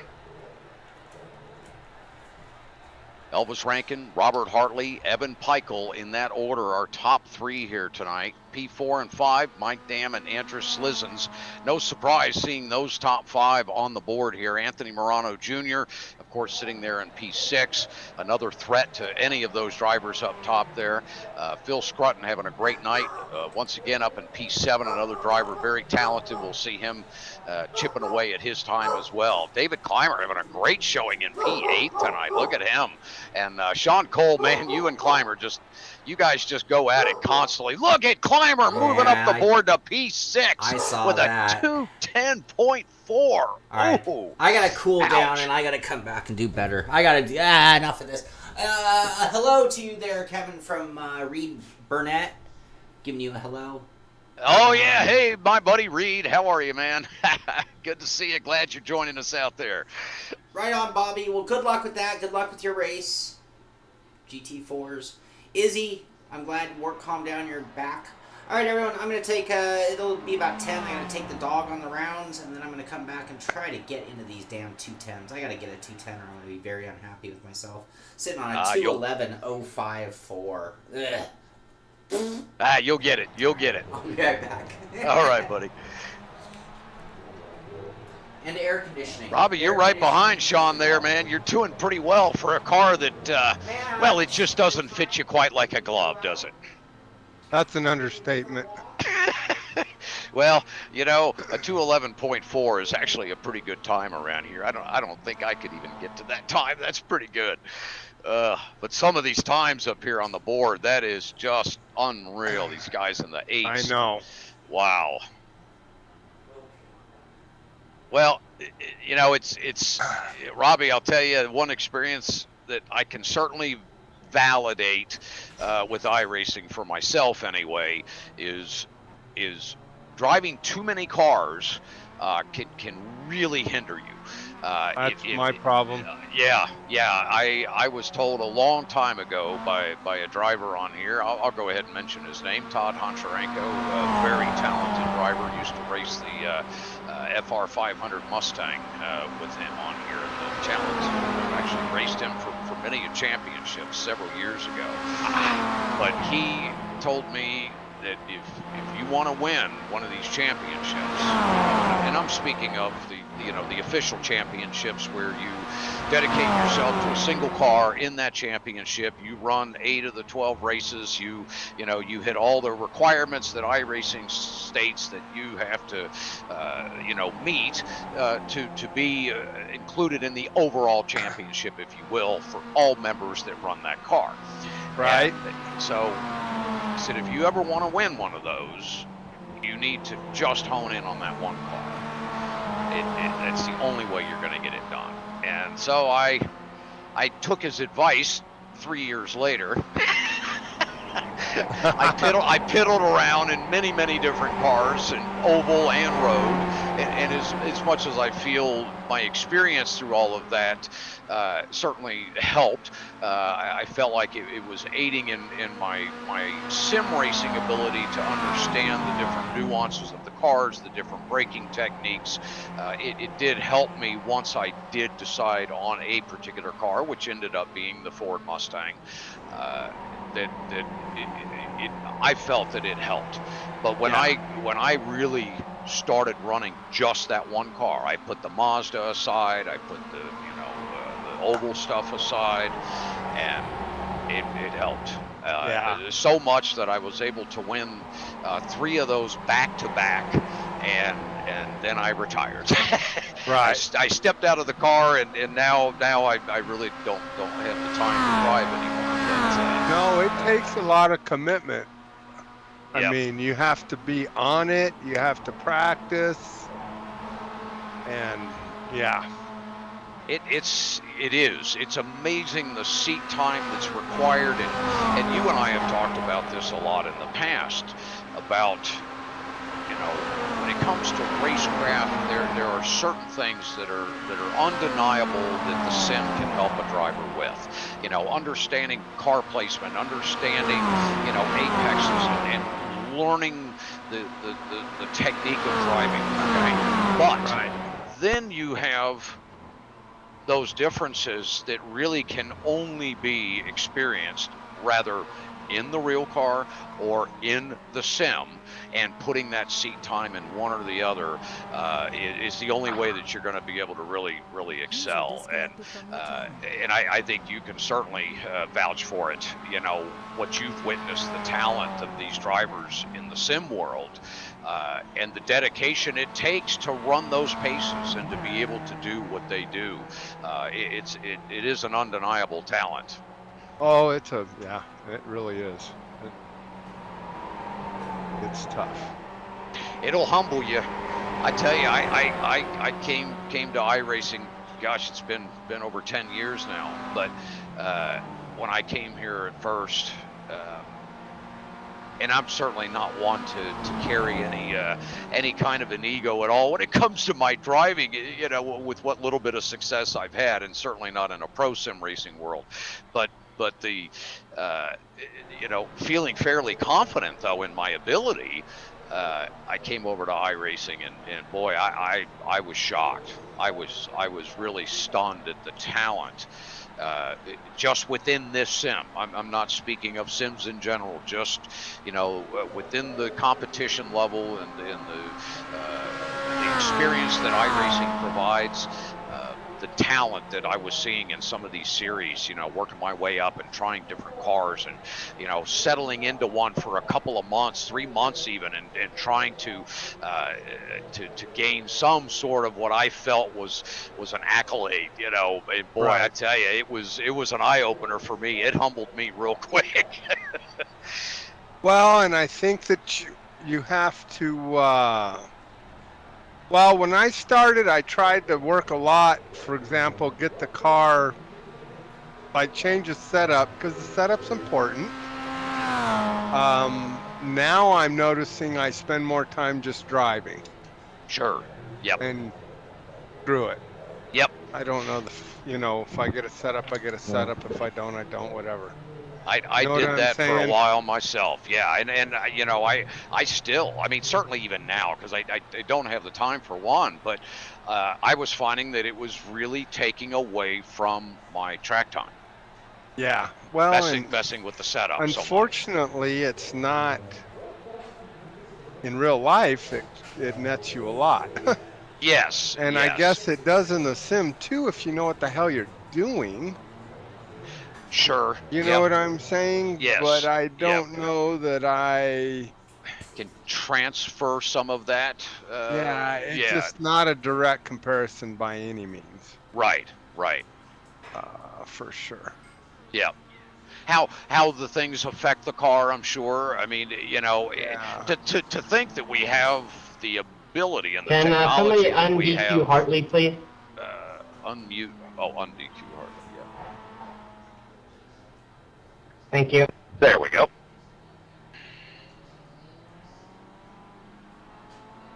Sorry, dog. I was looking at the car ahead of me.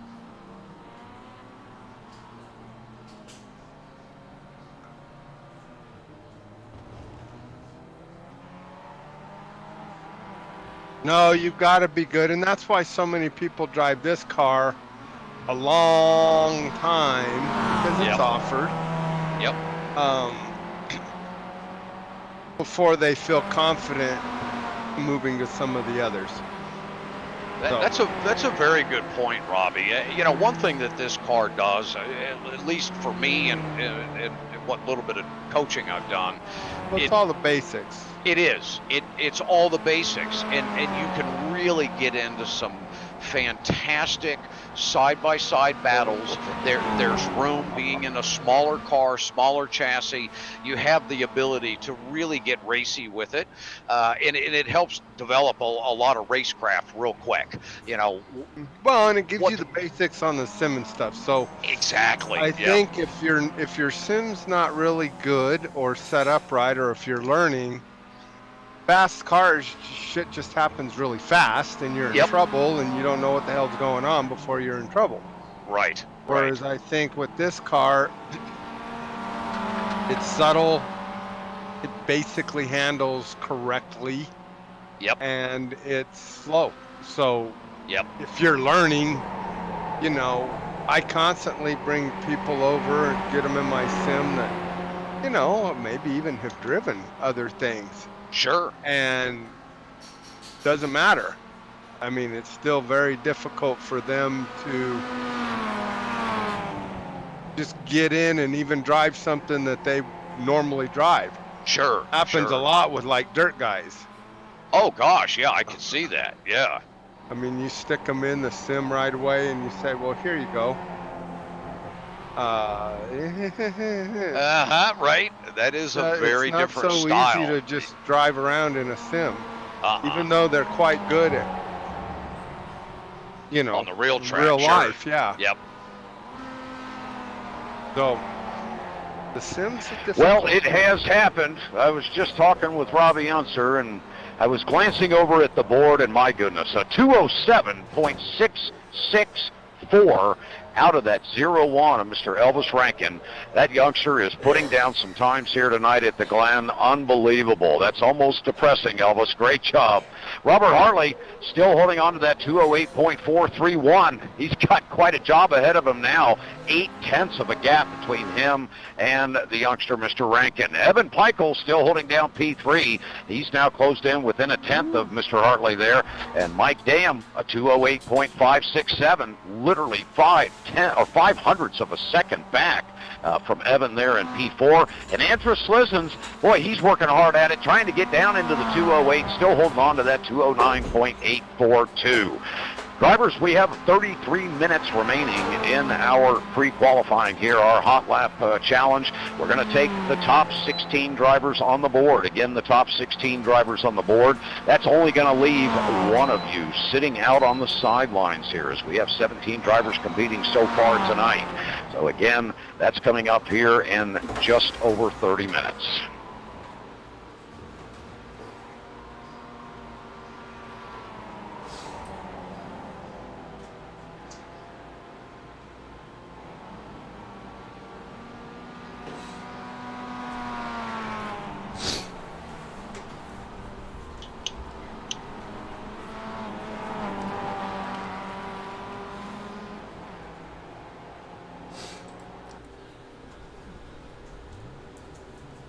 Okay, I'm back.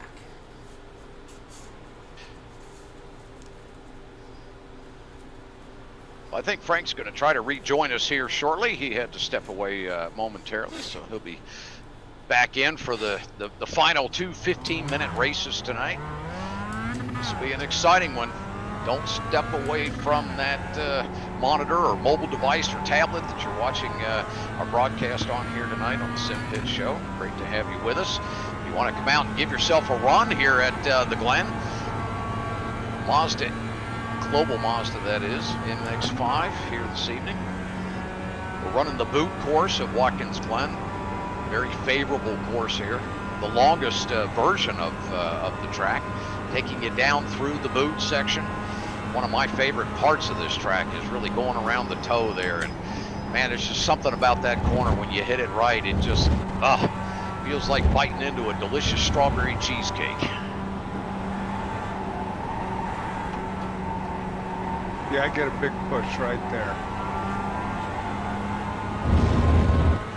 Did you let off, or was that flat out? I had to let off. Robert Hartley chipping away at that time now, down to a 208.355 now. He took another 1/10 away out of that gap between he and Mr. Rankin. You think you're what? I'm entering it at full throttle, and then once the car's set, I'm lifting so that it almost dives in. Okay.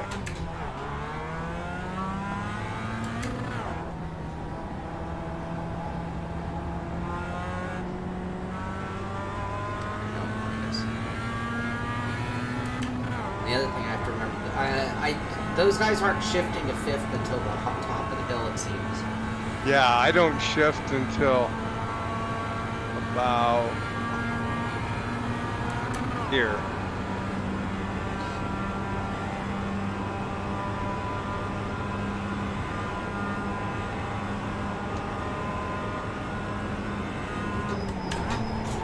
Watching Shaun and Robby here trying to take advantage of some dueling draft in the Mazda. Coming down into the carousel here, one of the neatest courses on the track. Worse than you there. Have you tried that setup, Robby? Elvis? Yeah, I've now been trying to figure out my own thing. I'm trying to get the damn thing to turn. Gotcha. Thank you, Elvis. You are screaming fast. Unbelievable. Oh. Elvis, you were my sim racing hero. I wish I had your talent at your age. Well, actually, I wish I had your talent at any age. I was just going to say that. You took the words out of my mouth. Oh, goodness. Yeah.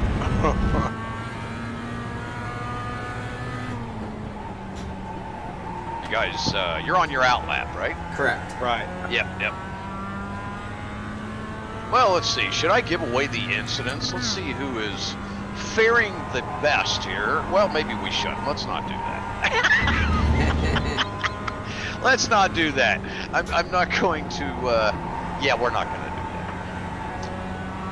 We're going to keep you guys in a good light here. Well, you got a good one there, Robby. Yeah, you did.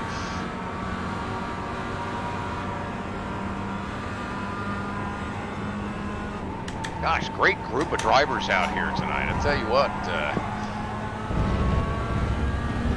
Doug Holly, John Hill's out, Andrew White, all the regulars, Anthony Morano. Great to see Evan Pikel out here with us tonight.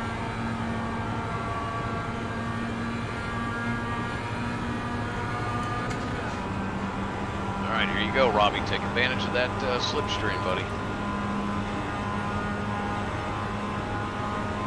Can't see. Tell me when we're braking. Braking now. Now. Hubbada. Making me nervous, Robby.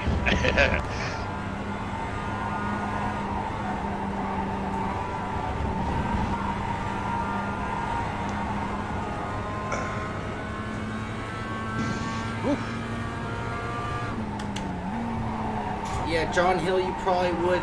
Usually you are one of the lowest incidents everywhere we go. Yes, he is. Yeah, he and Climber, those two usually keep it pretty clean. They're both, well, they're almost winning the tally here. But based on the laps that they've turned, yeah, I had to go for that. Yeah, go for it. Go ahead and pull ahead.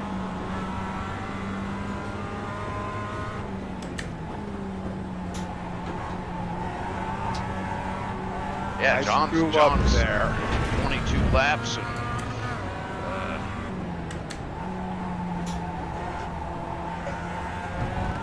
yeah, Climber's 13 laps. Both have 5 incidents. Kenneth Jensen only has 2, but he's only turned 4 laps. I'm getting I'd slower, say our not faster. best average here. I'm looking at different drivers based on their laps. I'm gonna say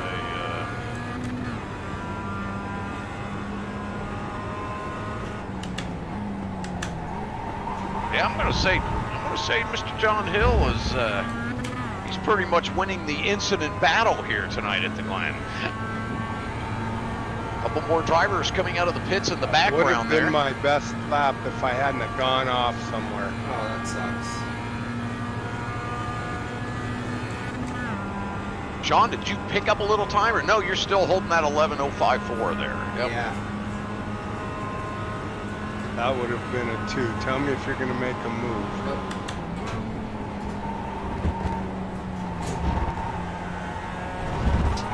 Damn it! Oh, Can't you picked trim that one. Oh. Yeah, that's where I got it last time too. Son of a bitch. Oh, you had a good lap going too.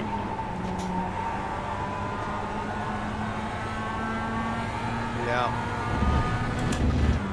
I really did. Boy, that's a tough one. That's a tough one, especially when you hit.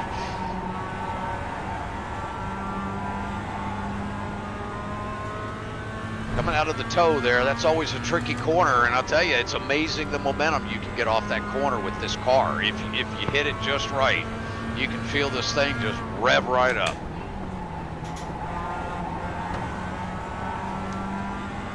Finally got through that halfway decent. How's your lap looking, Shaun? It's an okay lap. Okay. You might have a shot at an improvement here? No, I just lost on the entry to that corner. Oh, okay. I'm glad I brought it up. Sorry, I didn't mean to talk while you were driving. Oh, gosh.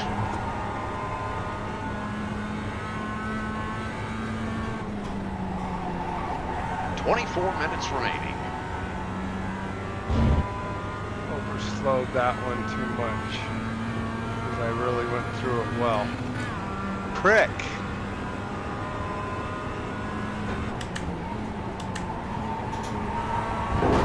Oh, too much. Okay, apparently that was too much. Oh, gosh. Oh, and I shifted 5th too early. Oh, yeah, you did. Robby, you got offline there a little bit. Yeah, I keep getting a damn off track. I've had the last 3 laps have been better.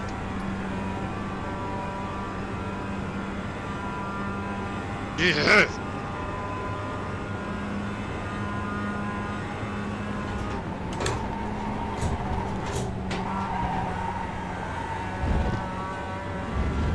Oh, boy, nice job through there, Shaun. You were drifting and a sliding through there. Oh yeah, that back end started to sing, man. It was pretty. Nice job. I love this corner right here coming down the chute. It's one of my worst corners on this track. Oh, I didn't say I was good at it. I just like it.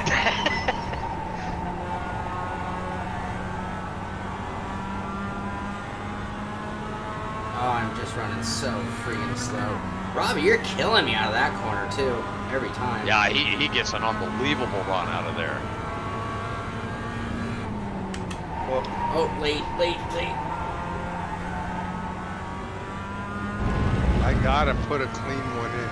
Son of a bitch. Oh, looky here, that Mr. Hartley. Haha, the number 33 getting it done. Pulling himself within a half of a tenth. Well, goodness say, yeah. Well, man, you were 207.715 out of that number 33. Robert closing in within a 100th of a second of Mr. Rankin at the top of the board. And even Mike Dam finds himself down in the 207s with a 207.990. Clean run.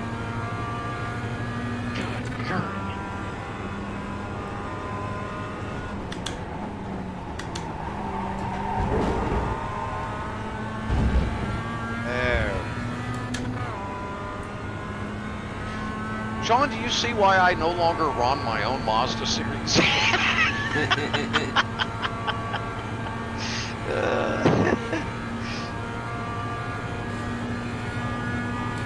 Jeff and I laugh all the time.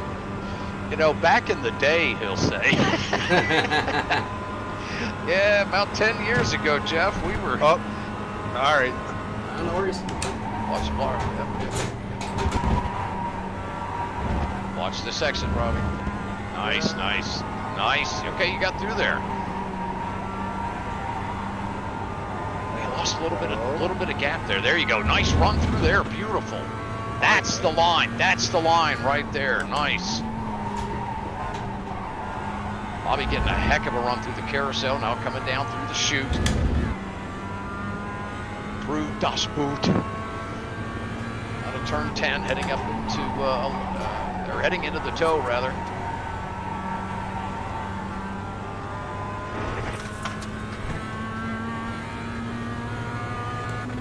There's Mr. Rico joining us back in the booth here. Frank, we're down to the last 20 minutes to go here, buddy. Yeah, sorry I had to leave the office and get back to the house, so. Yeah, no problem, no problem. The times are have now dropped all the way into the 207s. Wow. Elvis, Hartley, and Mike Dam, all three down in the 7s, like a tenth and a half apart. It's just amazing. Wow. This is going to be quite a shootout tonight. Of course, Evan Peichel is right there. He's just outside in the 208s. Andrew Slizens isn't that far back. Clymer's right there. Scrutton has had to leave. Moses Choi with a 210. Shaun with a 211. Yeah, when that draft comes into play here in these final heat races, this is going to be pretty exciting. How'd you do, Robbie? Did you? I don't know. I didn't get it apparently. No. I messed up. Yeah, somewhere 10-9. it did not come in. It was a 2. Yeah. You did not get it. Damn it. Oh, I got a 10-7. I worked so I got hard. a 10-7. Man. I could hear you just gritting your teeth, man. Oh, good stuff. Bitch. It just shows the amount of concentration it takes, you know, when you really get down to it and you start fighting tooth and nail for those times and you're trying to really chip away at it. Man, it doesn't matter the car, the track. It's just the heat of the moment, you know, when you're going after that time and you actually buckle down and dedicate yourself to that lap. Oh man, I tell you, it's tough. Oh, hold on, Robbie. Golly. Didn't kiss the wall, did you? No. No. But it's an off track. All right. All right, just And get you back gotta in that fuel. line there. Take a deep breath. Shaun, you about out of fuel? Yeah. Oh, you're just running 2 gallons, right? Yeah. How many laps are you getting? I don't Let me know. look here. I'll let you know here. I'm on 4.3. Damn it. How many lap times did you have off tracks for several laps in a row, Shaun? I might have. 1, 2, 3, 4, 5. 5 of the last 8 laps. So you got 8 laps in with that 2 gallons. So that's 16 minutes for sure. So I'm gonna say that 3 gallons will probably do you for the race. But don't anybody quote me on that. I have not run calculations yet. Do not want to be the fault of somebody not winning that beautiful Ricmotech swag pack tonight. So Going Frank, straight off the corner tell us here, bro. I'm out. about the swag pack. Swag Pack is a T-shirt and a sports bottle. Nice. And some Is- stickers. I really like Some stickers. Nice. Yeah. Everybody loves stickers. Is it as nice as the Ricmotech bottle that I have? It is just like the Ricmotech bottle that you have, yes. I am drinking out of it now. I love that bottle. It goes with me everywhere I go. Nice. Oh, it didn't Yep, record my 2:10:7. You No, it stupid did not. effing. Yep. I don't, Right. yeah. Yep. Didn't get my 9 either. We have a beep tone, Frank. We're getting a lot of language flying at us. We would have made it, I- further up than we are. I can't tell how many laps I did on that fuel run because it's not scoring them.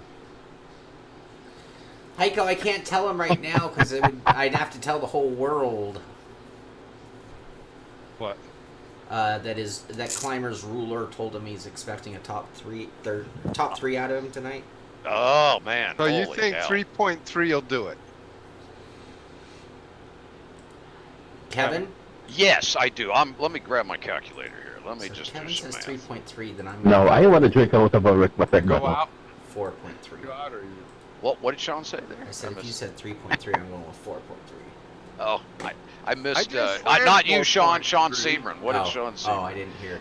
Shaun, I missed that. We're all listening now. You have our undivided attention. You're going to go 4.3, Sean? At least for the first race.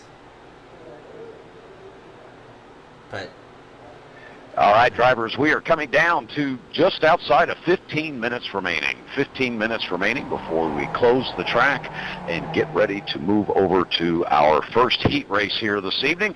We will be taking the top 16 drivers. The top 16 drivers, right now that will leave just one driver sitting on the sidelines watching the race here tonight. Of course, beautiful weather, nice cool evening. So if you have to sit in the bleachers, well, it won't be too rough on you. Anywho, 16 drivers going to the first heat race here this evening, so make sure that that you are in attendance and ready to go. I think we have one driver that is actually not here.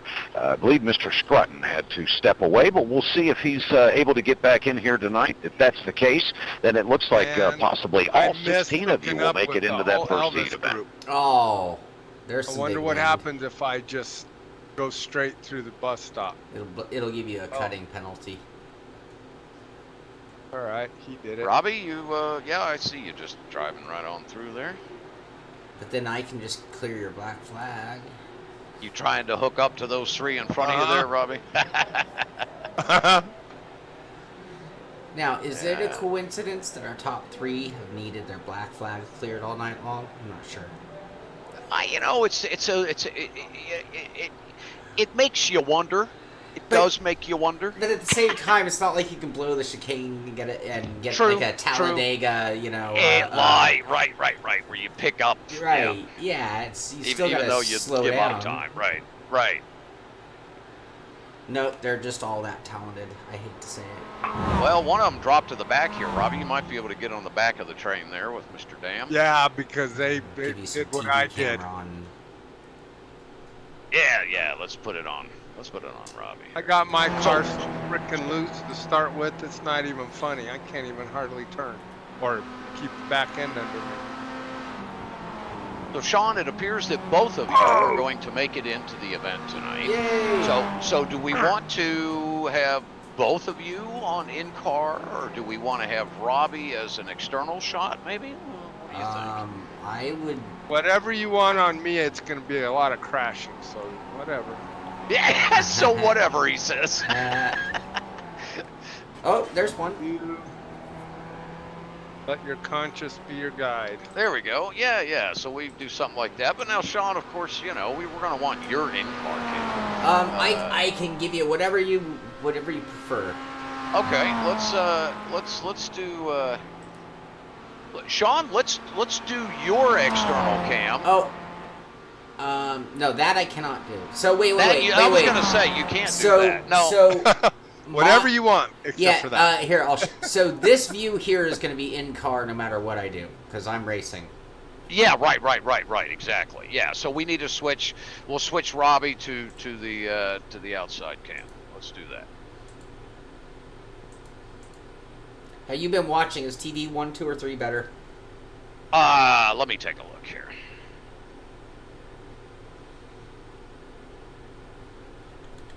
Here at the Glen, I kind of like TV2.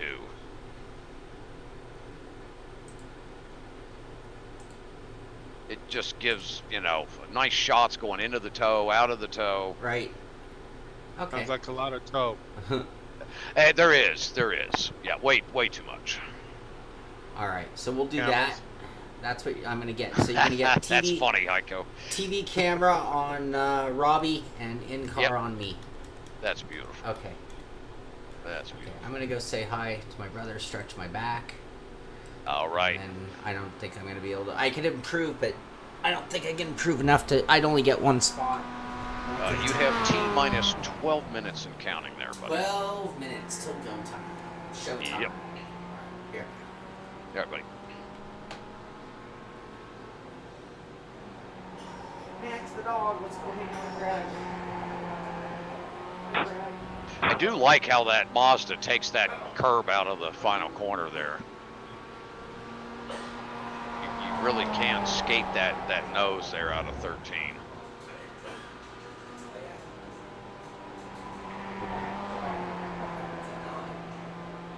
Yeah.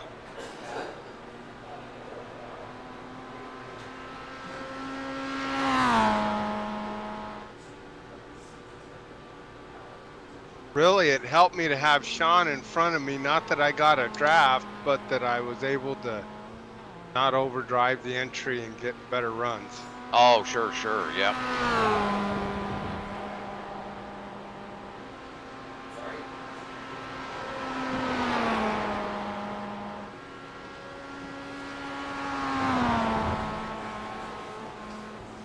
Okay. This works.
Just under 10 minutes remaining, drivers. Just under 10 minutes remaining. Again, we will be taking the top 16 drivers. Right now, that looks like it may be all of you going into the first heat race. But that second heat race, that's only going to take the top 12 out of that 16. Again, just under 10 minutes remaining. We are at, actually, just under 9 minutes at this time.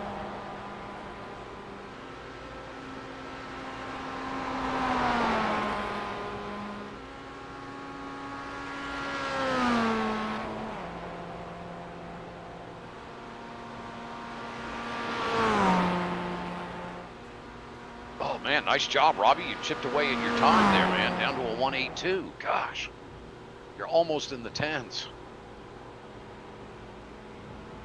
I know. Yeah, I can tell you're working it, man. I love it. Oh, that's great. Damn it. Fuck that one up. I was doing good.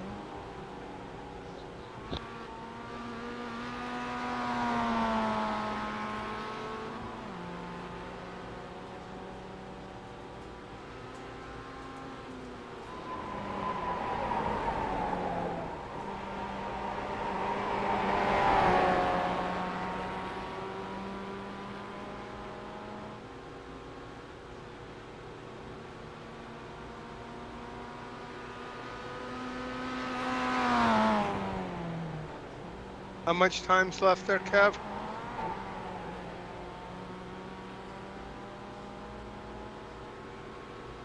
Kevin? 7 minutes and 30 seconds. Alright. Not gonna get better. I'm gonna go rest or go potty. There you go. There you go. Take a little pre-race break. Klaus, come out. Two 15-minute races are going to wrap up our Hotlap Humpday Challenge here for May of 2021. First heat race will, as it stands right now, it's going to include everyone that's come out for the Hotlap tonight. We have 17 drivers on the leaderboard right now. One of those drivers, I believe, has already disconnected, had to leave early this evening. We should have all of our drivers that are in the session currently attending that first heat race. It'll be the top 16 drivers. Again, that'll be everyone on the leaderboard. Race 2 will be the top 12. We'll eliminate 4 drivers from race 1.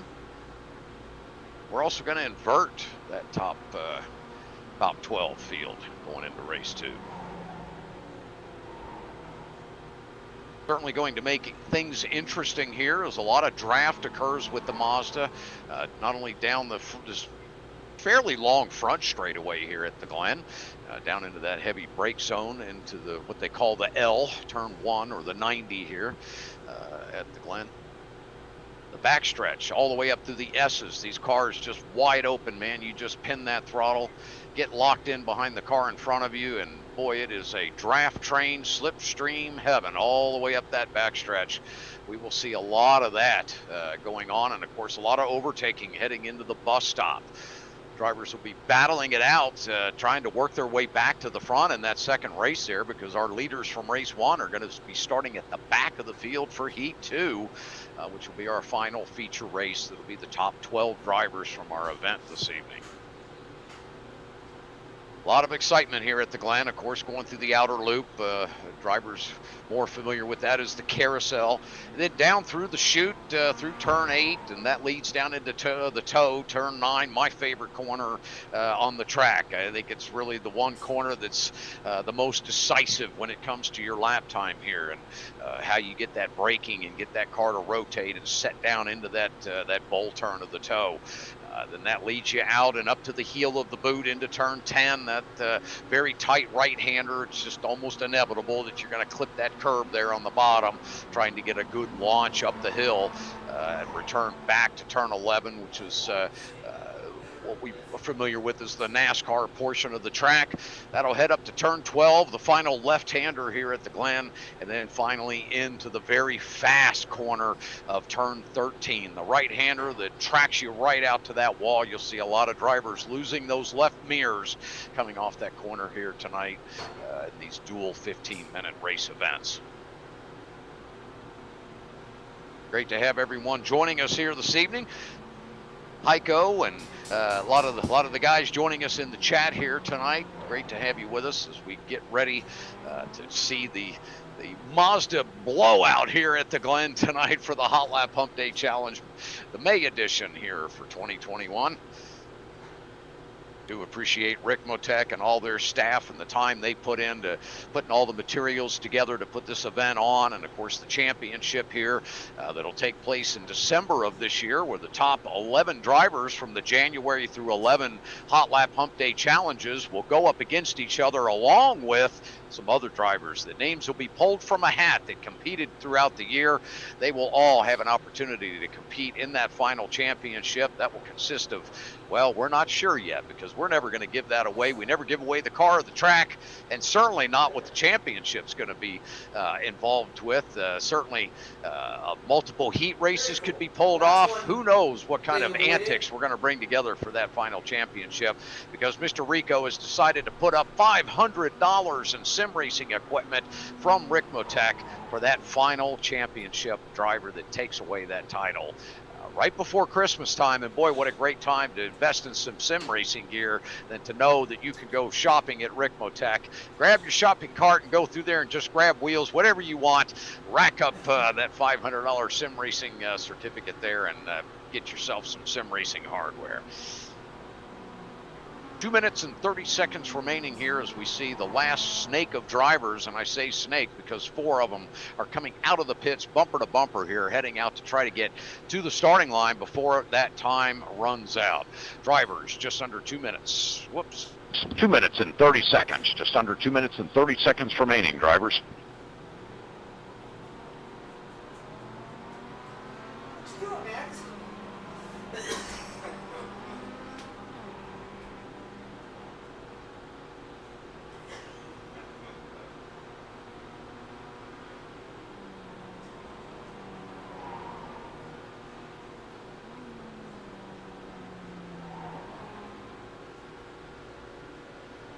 Both Robby and Shaun have stepped away for a moment to clear their heads and clear their bodies in the restroom before they dive into this dual 15 minutes of races here that'll probably take up the next 40 minutes of our broadcast as we have a short warm-up here before we get into race 1. The drivers will be gridding here as we're wrapping up qualifying. 1 minute and 30 seconds remaining here as we see 4 cars being led by I believe that's Robert Hartley. It is Robert Hartley out there in that number 33.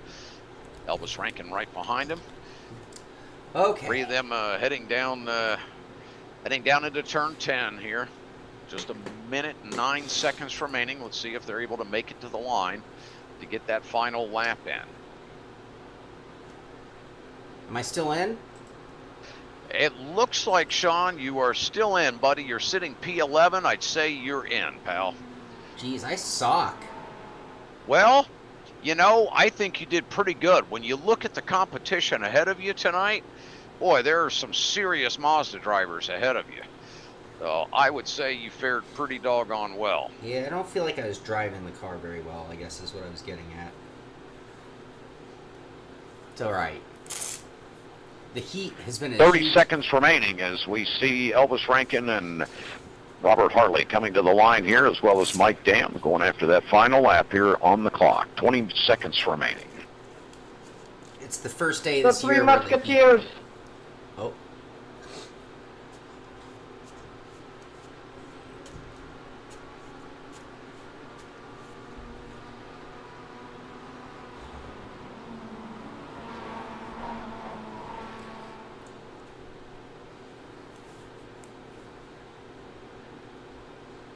What?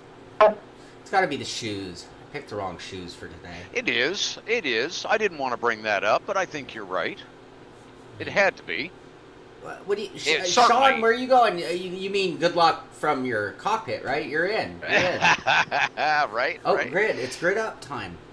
Oh, it's grid up time. Here we go. All right, I'm All going to double right, check my fantastic. fuel because I have been bad about that before. Yep. Okay, we're good. What did you put in? I went with 4. I'll check it at the end of the first race and maybe adjust. All right, drivers, it's grid time. It's go time. We are taking the top 16 drivers on the board. The top 16 drivers on the board. Phil Scrutton, if you are here, please announce yourself. If not, we will go ahead and take the top 17 drivers. So driver in the 17th position, you will then grid. Phil Scrutton, are you present? Phil's not here. Phil All righty, left we'll the take the building. driver in 17th position. Phil has left the building, so 17th position, you are now on the grid. Top 16 drivers, we wish everyone the best of luck. Keep in mind, drivers, we have a dual 15-minute session here tonight. We want to keep it clean. I'll be marshaling the event for you, and I'll be your eyes in the sky. Let's keep it clean. I know the bus stop is a very, very difficult area to overtake on entry. Let's make sure we're leaving room and space for the driver next to you. You guys did a great job out there in practice. All of you are fantastic drivers with great racecraft. Really looking forward to these dual events. Here's If the you happen to smoke. damage your vehicle and you're not able to complete the event or get to the pits, you will then be DQ'd from the event. If you have to tow, if you do have to tow to the pits, you are disqualified. If you injure your vehicle out on track, you must bring it to the pits and get it repaired. There is one quick repair for each of the events tonight. All right, drivers, best of luck. We'll keep you packed up and paired up throughout the commencement lap here. Thanks, Hey, Mark. so Kevin, Yes, sir. can you do like this thing where you get to the race and you have like no damage? You get to the race and you have no damage. Well, it should clear your damage when you No, start. but could we? What I'm saying is, could we have an event that all of a sudden, you know, you give your normal spiel like whatever, Yep. and then before the race starts, we find out, oh yeah, damage is off. Have fun. Oh. Well, we could do that, although drivers are pretty slick. They will look to see what the parameters are in the session. Well, yeah, you're gonna tell them before they go in. Yeah, right. But they'll know as soon as they get into Why the did event. Sean had a problem? Oh, are you all right, Sean? Oh, did you get knocked out, No, Sean? not me. Oh, Sean he Seabrand. pulled over. Seabrand pulled over. Oh, Shaun Seabrand. Okay. So ask him. You okay, You Sean? okay, Sean? My shift still ended. Oh, no. Okay, you able to get it going? It's weird.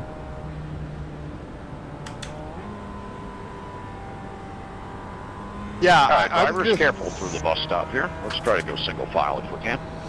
I'm just saying that it'd be a fun event all of a sudden if in the race you said, okay, you gave your deal, and then you said, oh, by the way, that's all BS. There's no damage. There's no Have a damage. good time. Just go for it. Have Right. fun. Right. Sounds good. You know what I mean? Yep. See, Brandon's coming back. I into wish that. position. Oh, is it? All right. Go on my Drivers, be aware the 007 is coming along to reestablish his position on track. He's now moving left. Drivers left. Drivers left, Sean. Careful, Sean. Where are you going? Now drivers No, right. it's too many Drivers right. spots. Now drivers left. Oh, no, it Whoop, isn't. Sean, you may have gone up No, too no, far. he's all Nope, right, he's nope, all right. you're Sorry. good. You're good. You're good. It's me. He's got it. I think. I'm just gonna shut up now. Yeah, that's sort of. Speak of things you know and don't speak what you don't. I think you might have went a little too far there, Sean. I did. That's the thing. Oh, I was right. You were right. Yep, Okay. yep. Okay. I thought he was in front of me. Go ahead, dude. Go ahead, dude. You're in front of me. Brian, no, registration was open. You can join qualifying, but you have to use the new UI. Is that the problem? So we've learned recently that once a session goes to qualifying, you can only join in the new UI. Wow, more Sean and right then. Copy that. Hello, Sean. What's up, buddy? Hey, I'll just go where you want, dude. Fine. Right. We'll just get a spot and we'll all take what we feel like. Drivers, protect Exactly. yourselves at all times. We can do the new, All right, drivers, let's I'm pack it up, pair it up. associating with Let's get it fifth tight, today. tighten it up, tighten it up. 39 car, bring your car up. all right. Thank you. Damn, you're getting scolded there, Sean. Drivers, I know, I prepare was for thinking start, that too. prepare for Yeah. start. Leader will dictate the start. We're going on green, we're going on green, going on green.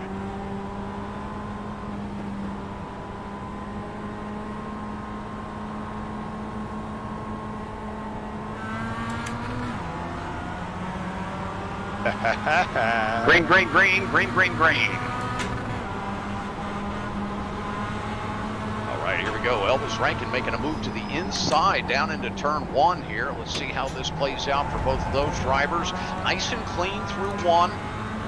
Everybody's spreading out, giving plenty of room for the drivers next to them here as we head up into the S's here at the Glen. This will be the first run, first lap out here as these drivers form a train for that slipstream.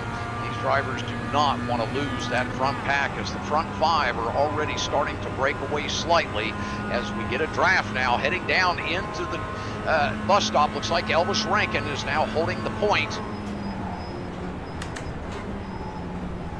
Robert Hartley right on his tail as they go through the bus stop. Robert.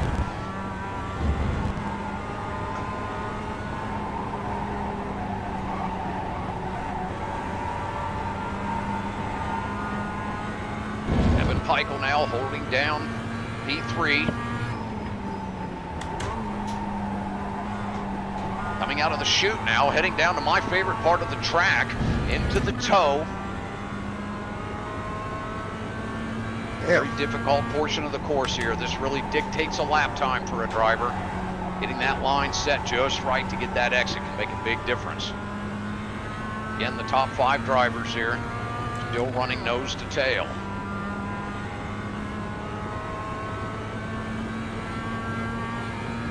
Elvis Rankin leading this train here. The youngster, 14-year-old driver. Kid with amazing talent. Robert Hartley right behind him, the driver with the 10,000 I rating. Hartley, a veteran in the Mazda. Going to put a lot of pressure on Elvis Rankin during this event, I can tell you that. This is going to be the longest 15 minutes of Elvis's life. Evan Pikle still holding down P3. Anthony Morano now making a good showing in P4, but he's got Mike Dam heating up that back end now as they come down across the stripe, heading down into that heavy brake zone of turn one. Elvis Rankin still holding on P1. Robert Hartley right behind him as Elvis Rankin goes very wide out into the grass there. Holds onto the car, brings it back down into the S's here. Anthony Morano now going wide as Mike Dam makes a run to the outside. Drivers right now, two drivers in those Mazdas coming through that section. That is a very difficult area to make that happen. Mike Dam taking over that third position now, or fourth position rather. Both of those drivers trying to get their way back up to the front three. Shaun Cole holding down P10 now through the bus stop. Shaun having a great showing here tonight. Trouble, trouble, trouble. Stay low, Robby. Anthony Morano off left now, driver's left, getting loose in the carousel there.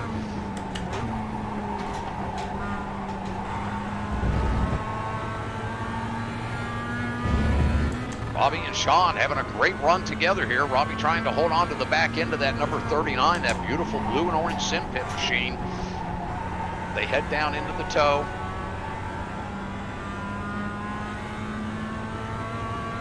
Moses Choi, great to see Moses out here tonight in that number 188. He's having a great showing in that number, in P8 in that number 188. David Clymer in P7. Oh, Jesus. Andrus Slizens holding down P6 now.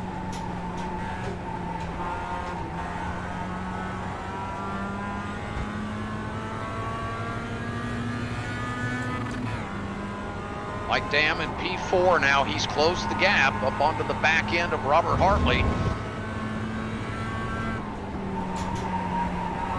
And Evan Pikle, those two just in front of Mike.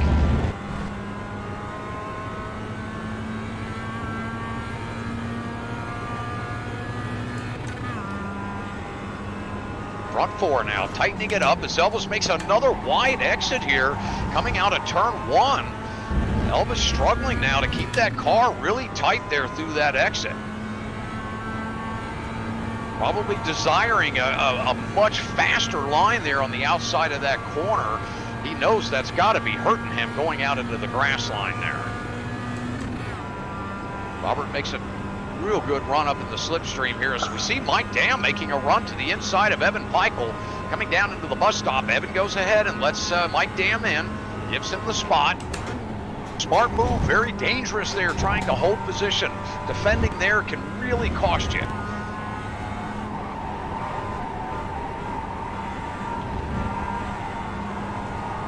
a look back here at Shaun Cole and Robby Unser. Both of those drivers doing really well here tonight, holding down P9 and P10. Not that far off of that lead group. They do have a pack of cars in front of them. If they can just get up there and get into that slipstream.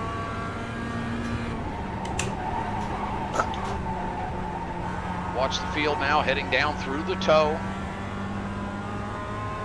So important to get a run out of that corner. You can see the long straightaway up over the hill here that occurs. The Glen having multiple straightaways where some of that draft can play a factor. Shaun now down into turn 10, coming off the exit there, heading up the hill. Into this off-camera left-hander. This corner is so difficult to get power down. Little dip there coming off that exit. You see Robby just really running a nice smooth line off that exit.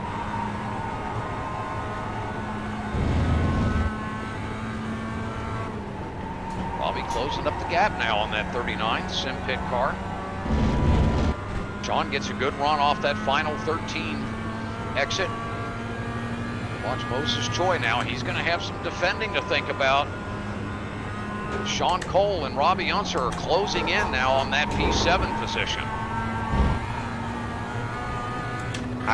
Bad run. Saw some birds flying through the frame of my shot here. Hope the cameraman didn't get gripped on.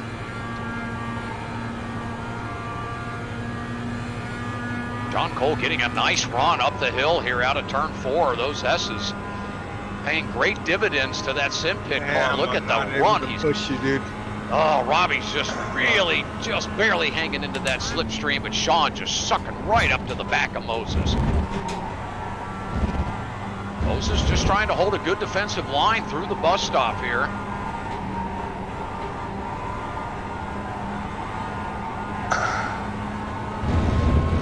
No changes up front so far. Elvis Rankin from the Apex Racing team holding down P1, doing a great job out there, keeping his composure. The youngster keeps his cool. 7 minutes remaining here in our event. I'm going to say we have about 4 laps remaining. Shaun getting right up to the back end of Moses through that entry there. Moses gets a good run off the exit.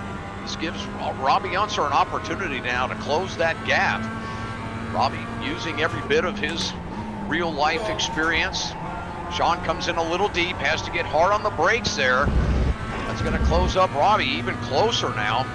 This will actually work in both of their favor as we get back around the course here, coming out of this off-camber left-hand corner back onto the NASCAR portion of the Glen. These three tightening it up. Let's take a look at who's behind them here. Sean Sebring now looking to make a run back in that 007 after having an early conflict with his shifter. We may have a 4-car train before we know it. While they're heading down the straight, we'll take a look at Andrew Slizens. He's still doing a great job holding down that distance on David Clymer. Evan Pikle now closing up that gap to Mike Dam, the front 4. We're going to have a train of 4, 2 cars, and then another train of 4 here in the next couple of laps. Nearly 3 wide up at the front here. Take him. I'm going to push you. I think I'm with you. Oh, shit, I hit him. The front 4 stacked up tight, 2 wide, going into the bus stop here. How deep do we want to make this little dame? Oh, Shaun Cole takes it through the bus stop. What a job. Robby Unser looking to make the move as well. He steps back, rethinks his position. He's still going to have the slipstream on the 2 drivers in front of him, so he's not giving up much by letting that driver go through. I could have made it all bad, but I didn't. Yeah, Robby thinking twice. Boy, that looked like a great opportunity for sure. Robby closing up now, getting a good run on the exit out of the chute here. Shaun's trying to stretch that gap a little bit, break that draft from Moses. Shaun gets a nice run through the toe. Moses seems to have a good run out of the toe there. Robby gets a great run and closes right up on the back of Moses Joy. Coming down into turn 10 here, the heel of the boot. By the way, Elvis is 13, not 14. We were corrected. We were corrected. Where did I get 14? You're right, that youngster is 13. Whoa, careful. He drives like he's 24, I'll tell you what.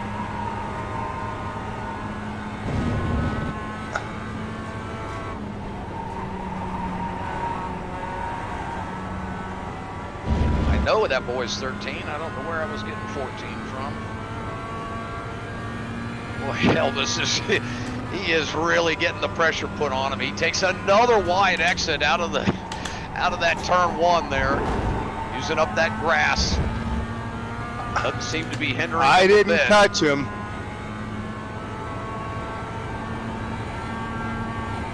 Oh, Shaun Cole and Robby by themselves now. Looks like we've had an issue with Moses Joy back there in turn 1.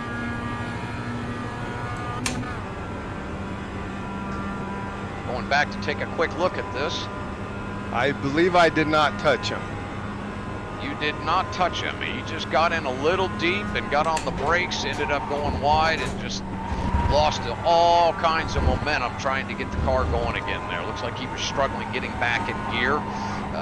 Finally got it engaged coming up through the S's there, but dropped full several spots, 4 or 5 positions.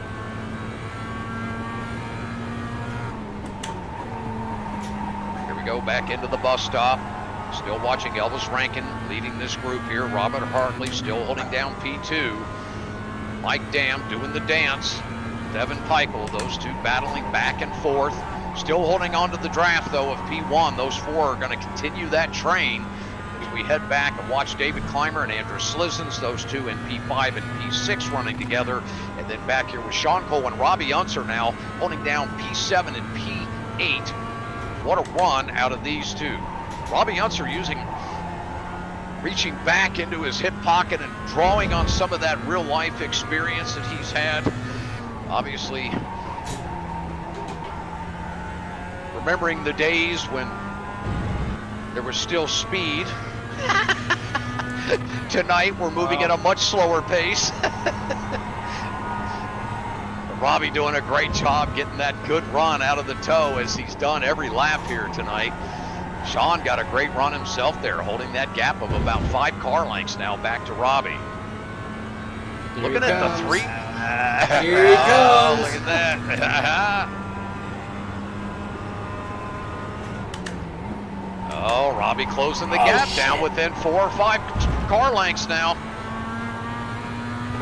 Anthony Morano and Shaun Sebring now. That's tightening up. Moses Choi has now dropped back to P8.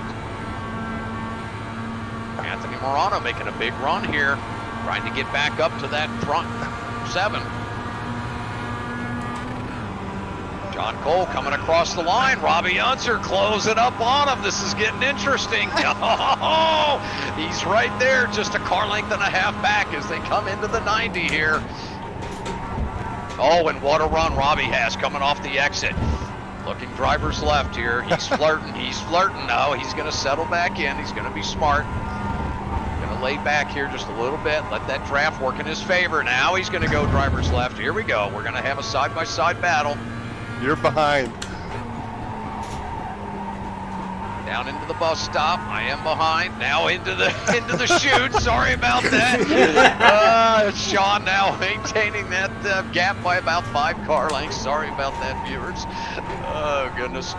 But I tell you, the battle's heating up behind those two, though. Anthony Morano and Shaun Sebring really having a battle. As long as they're back there, I don't care. Yeah, they are running hard. I tell you, they're working it. They're working it. Too. Jeez, what are you doing, Cole?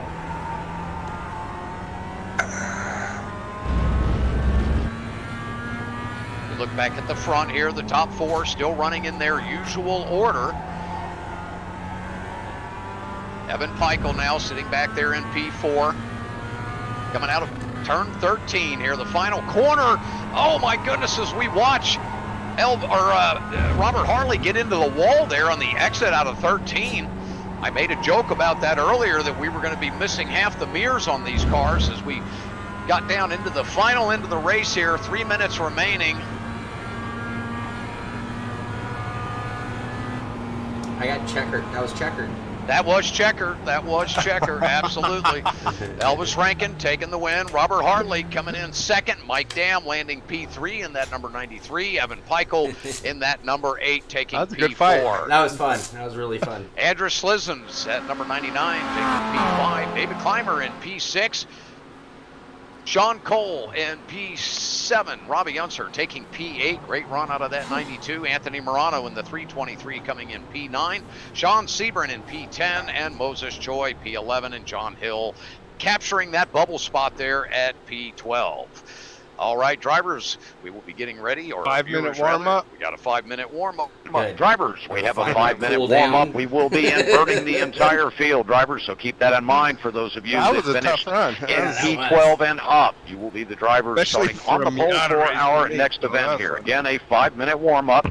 It is green flag for pre-warm-up. I should play that 30-second promo. There you go. Let's do it. All right. Speaking of scoring, let's take a look at the scoring. Our audio is still on, by the way, just so you know while that's playing. Yeah, no problem. All right, I'll be on.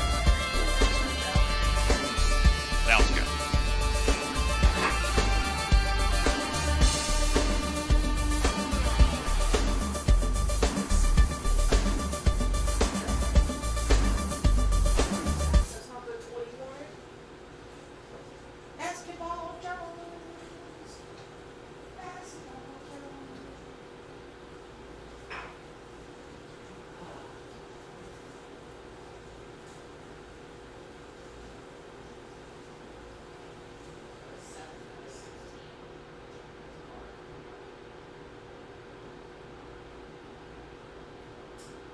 There you have it, extreme scoring. If any of you are league owners out there, I encourage you to take a look at it. It is quite a program. We have found it to be extremely beneficial to our series at Extreme Motorsports.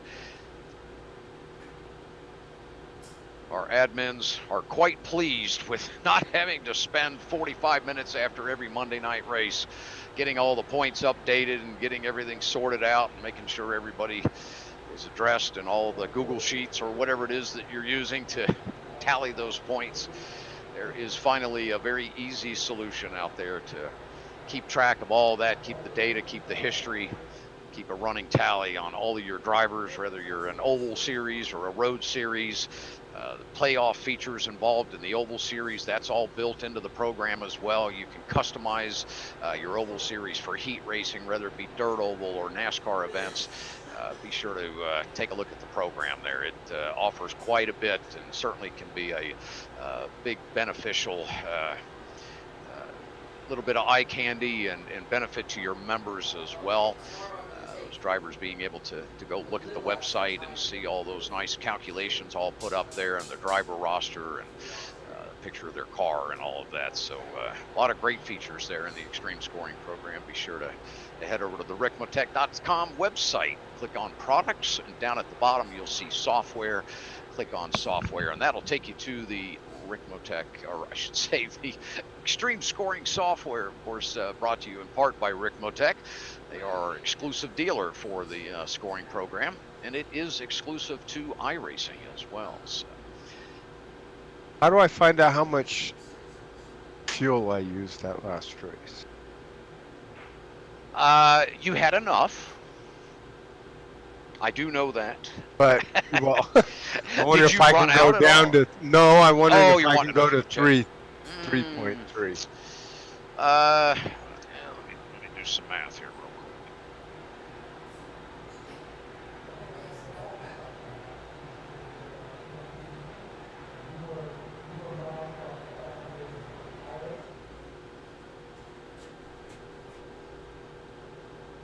How many laps did you guys end up running? I don't know. Oh, so Mark, I was explaining to everybody earlier. Oh, shit, yeah. That 3.3. Cool Suit version 2 had Right. catastrophic failure yesterday, so I just rebuilt the whole thing. 1.6, yeah. With the new, what was going to be the more improved, more efficient version, and it had total failure, and it was like a geyser of water in 2 spots, one on the floor, the other filling my seat full of water.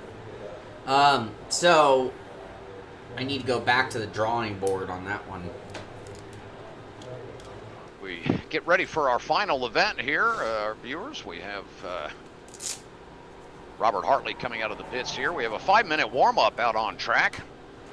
Get these drivers prepped and ready to go for this 20 or 15-minute feature event. Our final top 12 drivers that we're watching here. This will be an inverted field as we watch Robert Hartley do a donut in the middle of the S's there. That was absolutely beautiful. I wish we could have seen that on camera. My goodness, that was quite a pirouette there he performed. All right, here we go. We're going to get ready for our top 12 as we get prepared to begin this second event. Oh, joy up front.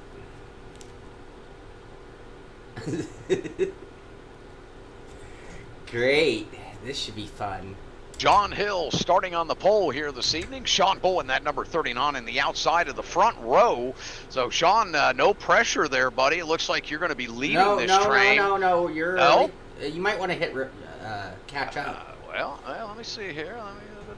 You might want to make sure you're on time. Yeah, I am on time though. Why is that not? Okay, there we go. Now I've got it refreshed here.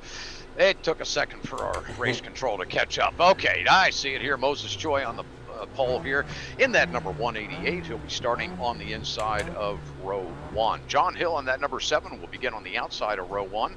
And row 2, we will see Anthony Morano and Sean Sebring. Shaun Cole and Robby Unser will be sharing row 3 rather together. Those two pairing up in that first event. Having a good showing. They'll be starting right about in the middle of the pack here. Row 4 is going to be David Clymer and Mike Dam.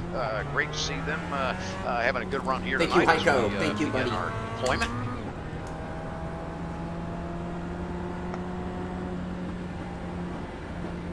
I forgot to check fuel. Drivers, let's single file till we get to the bus stop. We will then pair up once we exit the bus stop. Thank you, Phil. Again, single file until we exit the bus stop. Well, I don't know. Who am I supposed to be behind? Actually, you're supposed to be behind Tony. I'm ahead of you. You should be ahead of me. I should be ahead of you? Yeah, you're 5. You're P5. Yeah, you're P5. 1, 2, 3, 4, 5. Like that? Yeah. There you go.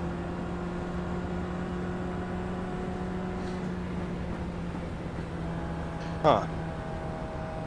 Sucks to be Again, drivers, bad. You guys put cover me some in of the front of rules you. for you. Yeah, If you what can I say? happen to sustain damage from an incident during the event, if you are able to drive your vehicle to the pits, there is a fast repair waiting on you there.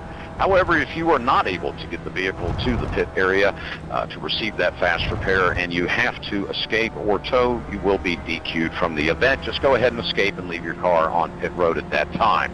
Again, you must drive the car to the pits in order to receive the fast repair to continue in the event. If you do have to tow, you will be DQ'd. We wish everyone the best of luck. Let's keep it clean out there. We will be the eyes in the sky marshaling the event for you. And great job in race 1. And we'll look forward to seeing how you guys fare out here. It's the best 12 of 16, so let's see how things go down. Good luck to each and every one of you. Kevin, is there any rules on the start? Go when it goes green. There are no rules on the start as long as we are paired up and maintain that position, maintain that pace speed once the safety car drops off. Once we get to the green zone, which you guys are all very familiar with that, we will go on green. We are not going on leader. It is going on green for the entire field. That sounds like rules. Yep, I know. I take all the fun out of it, don't I? Why are you repressing my driving experience, Kevin? I know. Yeah, All I'm right, not go. associating with rules today. That part of your headset's not working. That's not how I'm identified today. I might change my mind tomorrow, but Right. today I'm not Today, identifying with that. right. And I definitely need that kind of flexibility and freedom in my world. Right. Back up and pair up, drivers. Back fact, up and I pair might- up. Let's get 2 by 2. 2 gotta by get 2 yelled coming at out of again. turn 12 here. Let's get ready for turn 13 and prepare for start. Let's prepare for start. John Hill didn't get the number. Prepare for start, drivers. Going on green. Going on green.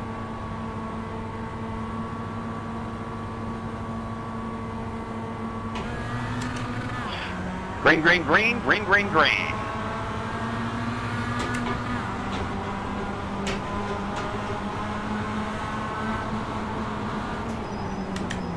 And we have a zoo going down into turn 1 here. 3 wide, 4 wide even in the second group. Shaun Cole in that 39 gets an incredible run on the outside. Drivers left now heading up through the S's. Very difficult position to place that car out there in the marbles. Robby Unser just to his right. Shaun hanging tough.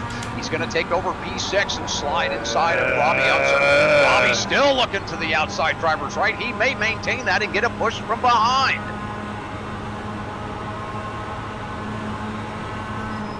Too wide, too wide, too wide. That's the storyline down into the bus stop. 3 wide in the back as they come in. All farewell. Robby goes off track into the sand. He's going to keep it off the barrier and maintain over the bump.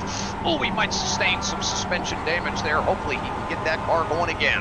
Shaun Cole now coming out of the carousel as we head down into the chute here. Drivers left. He's looking to that inside line. Hopefully he can hold off his competitor behind him, Mr. David Clymer. Those two always battle it out. Clymer's going to get held up by the driver in front of him, Sean Sebring, as they now head down into turn 9. The toe, my favorite part of the track here, is 5 of these drivers in the back are stacked up bumper to bumper. We knew this was going to be tough for Elvis Rankin and drivers like Mike Dam as they try to work their way back through this inverted field. Elvis Rankin looking drivers right up into the grass. Elvis decides to back out. Shaun taking a little tap to the driver in front as all 4 of them now are stacked up. 1, 2, 3, 6 drivers now.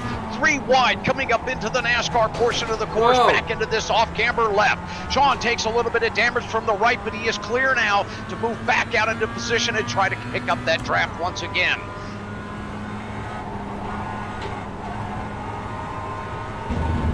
John Sebring making a great run here. Shaun Cole having a great run. Robert Hartley and Andrew Slizzens battling it out as they come out of the final corner here of turn 13.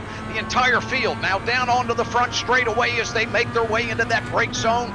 Scary brake zone of turn 1.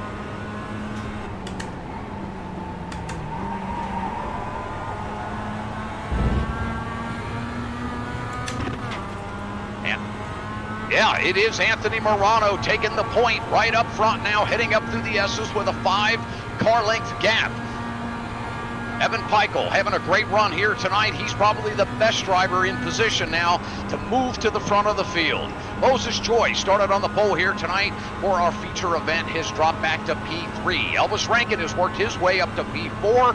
That's going to be a big advantage for him as he goes into the bus stop with no pressure behind him, and is able to now start putting the pressure on now Moses Choi as he takes over P5. Shit. David Clymer trying to defend Mike Oh, Dam. shit. Sorry, Mike Dam Robby. in that Oh, that wasn't 93. you. That was Andrus. Sorry, Andrus. Oh, I'm way back. Shaun Cole trying to hold off Andrew Slizzens there. Does not see him peeking up on the inside. Takes a little door slam and has to drop Sorry, way Mike, off I to got the in there too outside hot. line. I can only pay attention to so many fucking cars around me. This is absolutely crazy, the race we have going on here as we see 2 by 2 by 2 by 2 all the way back to 7th place here as the field exits the toe, and we've got cars in the wall in the back. Robby Unser is involved. Andrew Slizzens. Nope, I'm out. Robby Unser got cleared. Slizzens is involved. Slizzens, Hartley, and Hill. And John Hill. Oh, 3 of the top drivers that were trying to work their way back up through this inverted group, getting too tight into the toe there. That's such a difficult corner to go too wide. They tangle and have now fallen well back outside of the top 9.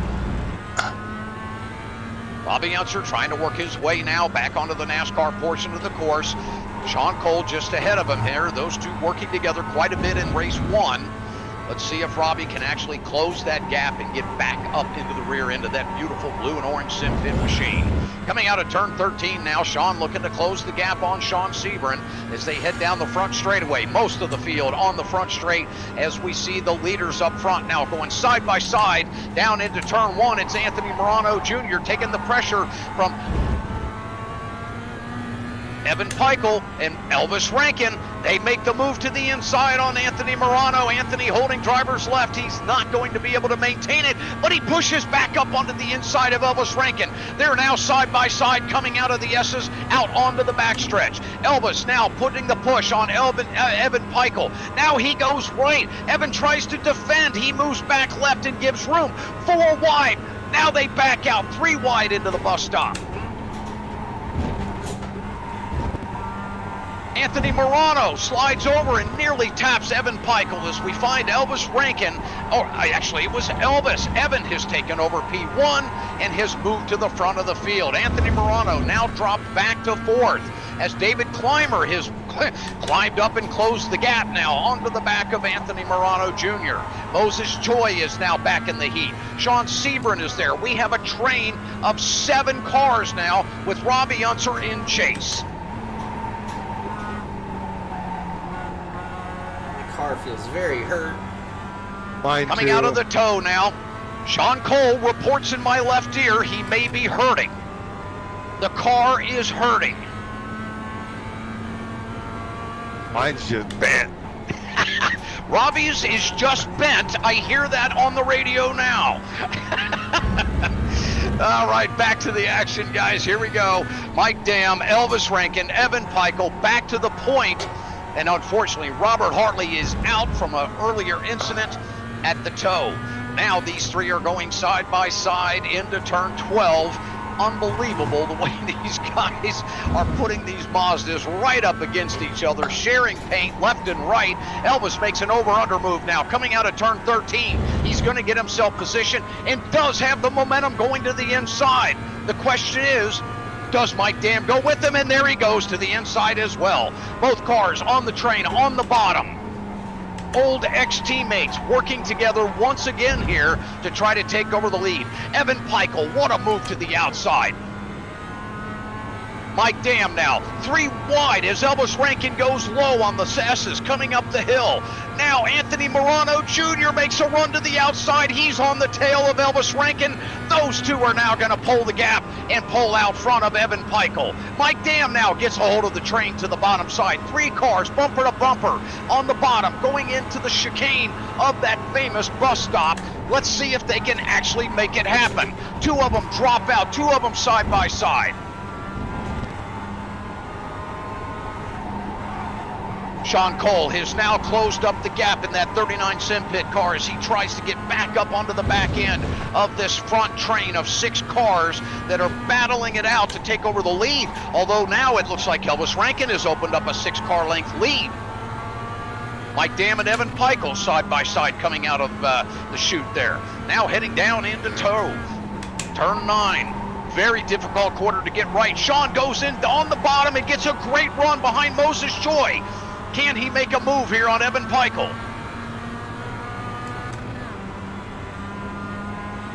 Yeah, I'm jacked up.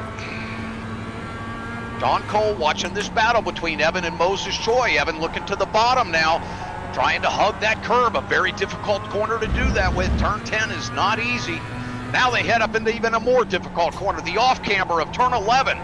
The right side of the corner just drops out from underneath the car. You try to get the throttle. There's nothing there. There's no pressure. You got to just glide yourself back into power there coming off that corner. Shaun Cole still maintaining that position, watching those 2 battle in front, hoping that he can pick up some draft off of these cars. Evan now having to tap the brakes. Shaun gets a little bit tighter now. He certainly will get a draft now down the front straightaway.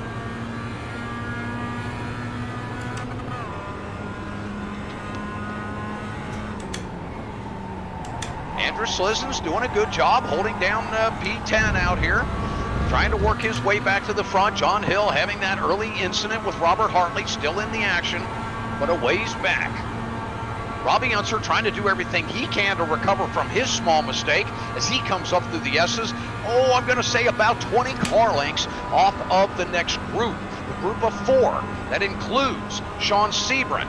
He has about 8 car lengths behind Shaun Cole. Shaun now making a move to the inside. We're going to go 3 wide into the bus stop.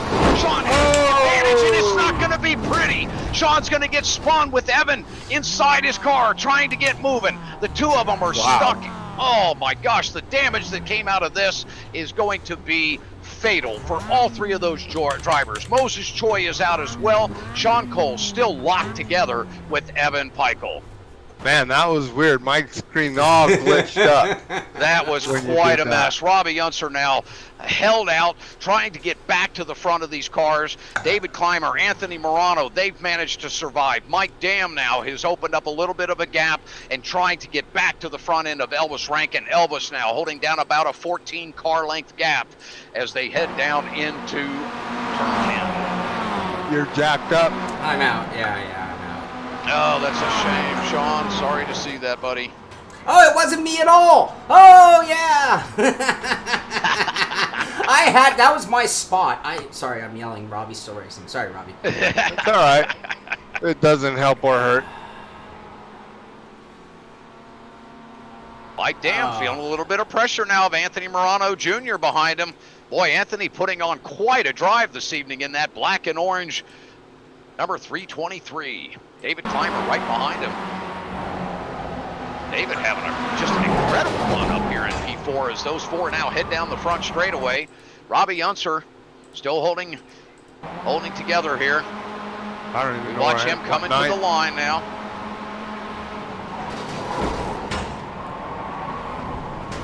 Robby holding down P6 now. Not bad. Great run for all the trouble that he's faced in this event this evening. As we watch the leaders heading up through the S's, that Elvis Rankin, that kid is unbelievable, holding that gap. Mike Dam doing everything he can to get back within that slipstream.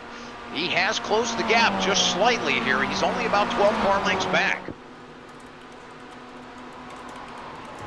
The big job for Elvis now is just to keep his composure.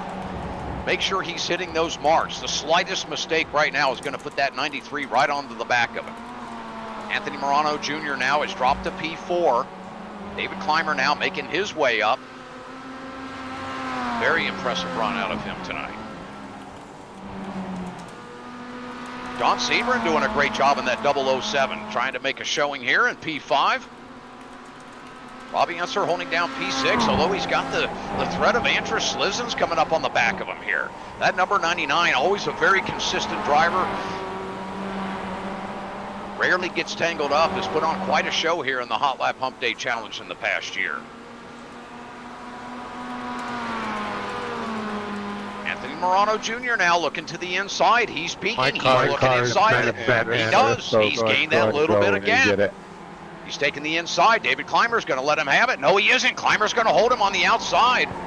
Door to door coming into this rough off camber here of turn 11. This is not an easy corner. Clymer takes a little bit of curve. Oh, man, he almost pushes Morano wide. They do connect. Morano into the wall, but he manages to hold on to it. Clymer moves ahead now with about a 2-gap length now. Anthony throws an apology out there, or Clymer rather. Fuck, that was Dan. I did not know where you were at. Coming down with 1:50 to go here. This should be white flag.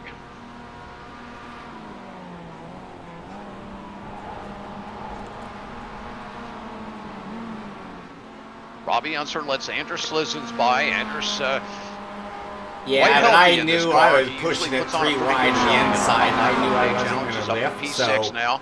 Had it not been then, it was going to still happen because I wasn't going to lift. And I looked at the replay, and I don't think I did. Morano Jr. losing a little bit of gap through the S's here. I think I had a nose up. Clymer starts to I think I definitely had a nose up. David Clymer up to P3. My gosh, what an unbelievable drive that Clymer's had tonight. Very fast. We watch Elvis Rankin and Mike Dam coming out of the bus stop. I am not kidding you when I say Mike Dam has closed that gap now down to 4 car lengths. We are going to have quite a race on our hands. This car's fun. It's really fun when you're racing. The hot lapping portion, it was a little bit of a yawn fest, I will admit. 2-minute 10. Johnny going to do a little bit of 2-minute 12. Control there for me. What was that, Kevin? I'm sorry. I was talking to the guys. I'm sorry. Oh, no problem. No problem. If you want to do a little camera work for me, that would be great. We've got quite a race showing I have you on the leaders. Yeah, I guess I should have told you. As soon as I pulled out, I put mine on the leaders. Oh, wonderful, That would have been helpful information. Oh, here we go, here we go. That number 93 of Mike Dam making a move to the left. Coming out of turn 11, it's going to happen. Or turn 10, rather. Here we go. Mike Dam takes over the lead on the inside of that off-camber corner there. Coming out of turn 11. Elvis is looking tight right back up on him again. Here we go, coming into the spot. Oh, here he comes, here he comes. Elvis is going to look to the inside. He's right underneath him. He can't quite get the momentum. Mike Dam's going to maintain it as they head down into 13. Holy cow. Elvis Rankin looking to the bottom now, and over and under move. He's going to get him. He's got the momentum coming to the line here. They're just inches apart. Elvis Rankin gets him at the finish. Oh my gosh, what an ending. Elvis Rankin taking the victory here. What a run by Mike Dam to come back at the finish. Unbelievable, Awesome but Elvis race. with the Awesome amazing over and under move. I'm just going to throw out probably 5 or 6 people I traded paint with in that one. I'm sorry. Sorry. And one more time, I think. Sorry. We've gotten word now that Shaun Cole is apologizing to the other drivers. At least half the field has orange and blue paint. At least half the field.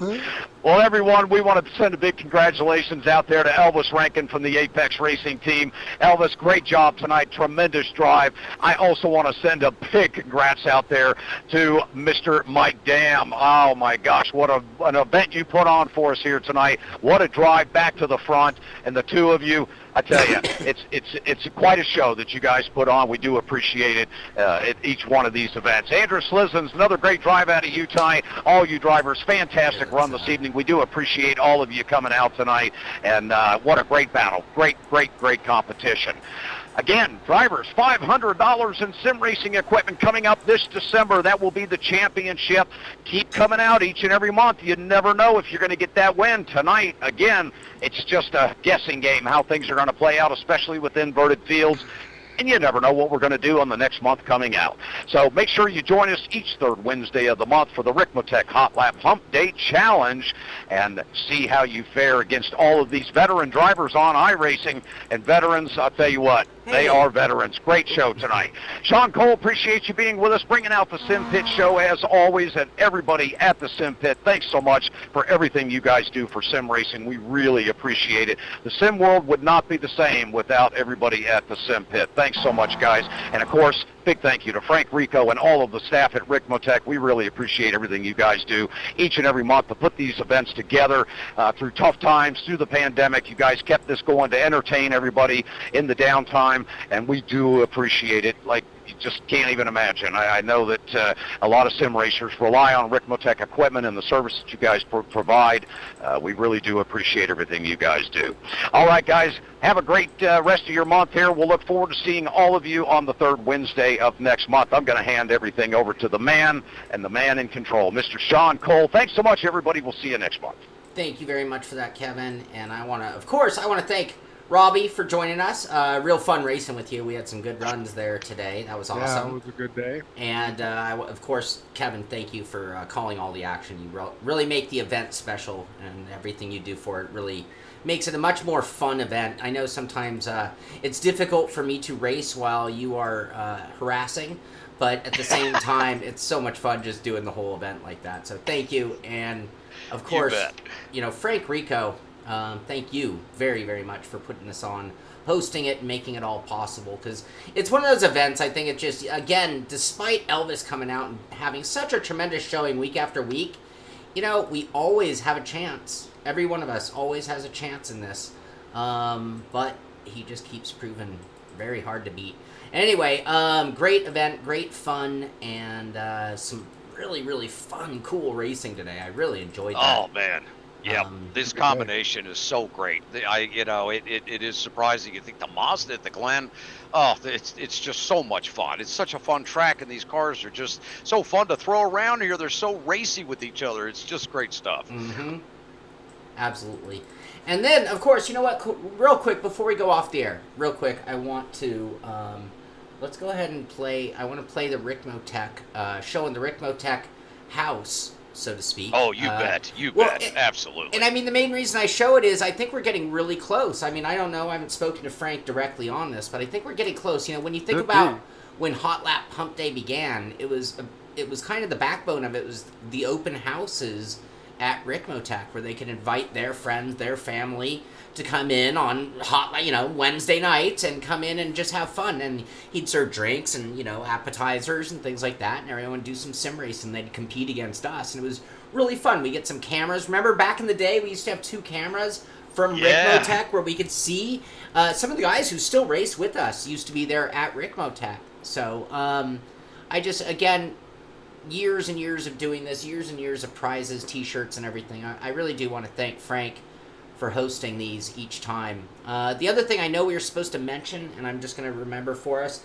we were supposed to have one more special guest today, and we didn't, but we might have a special guest in the near future.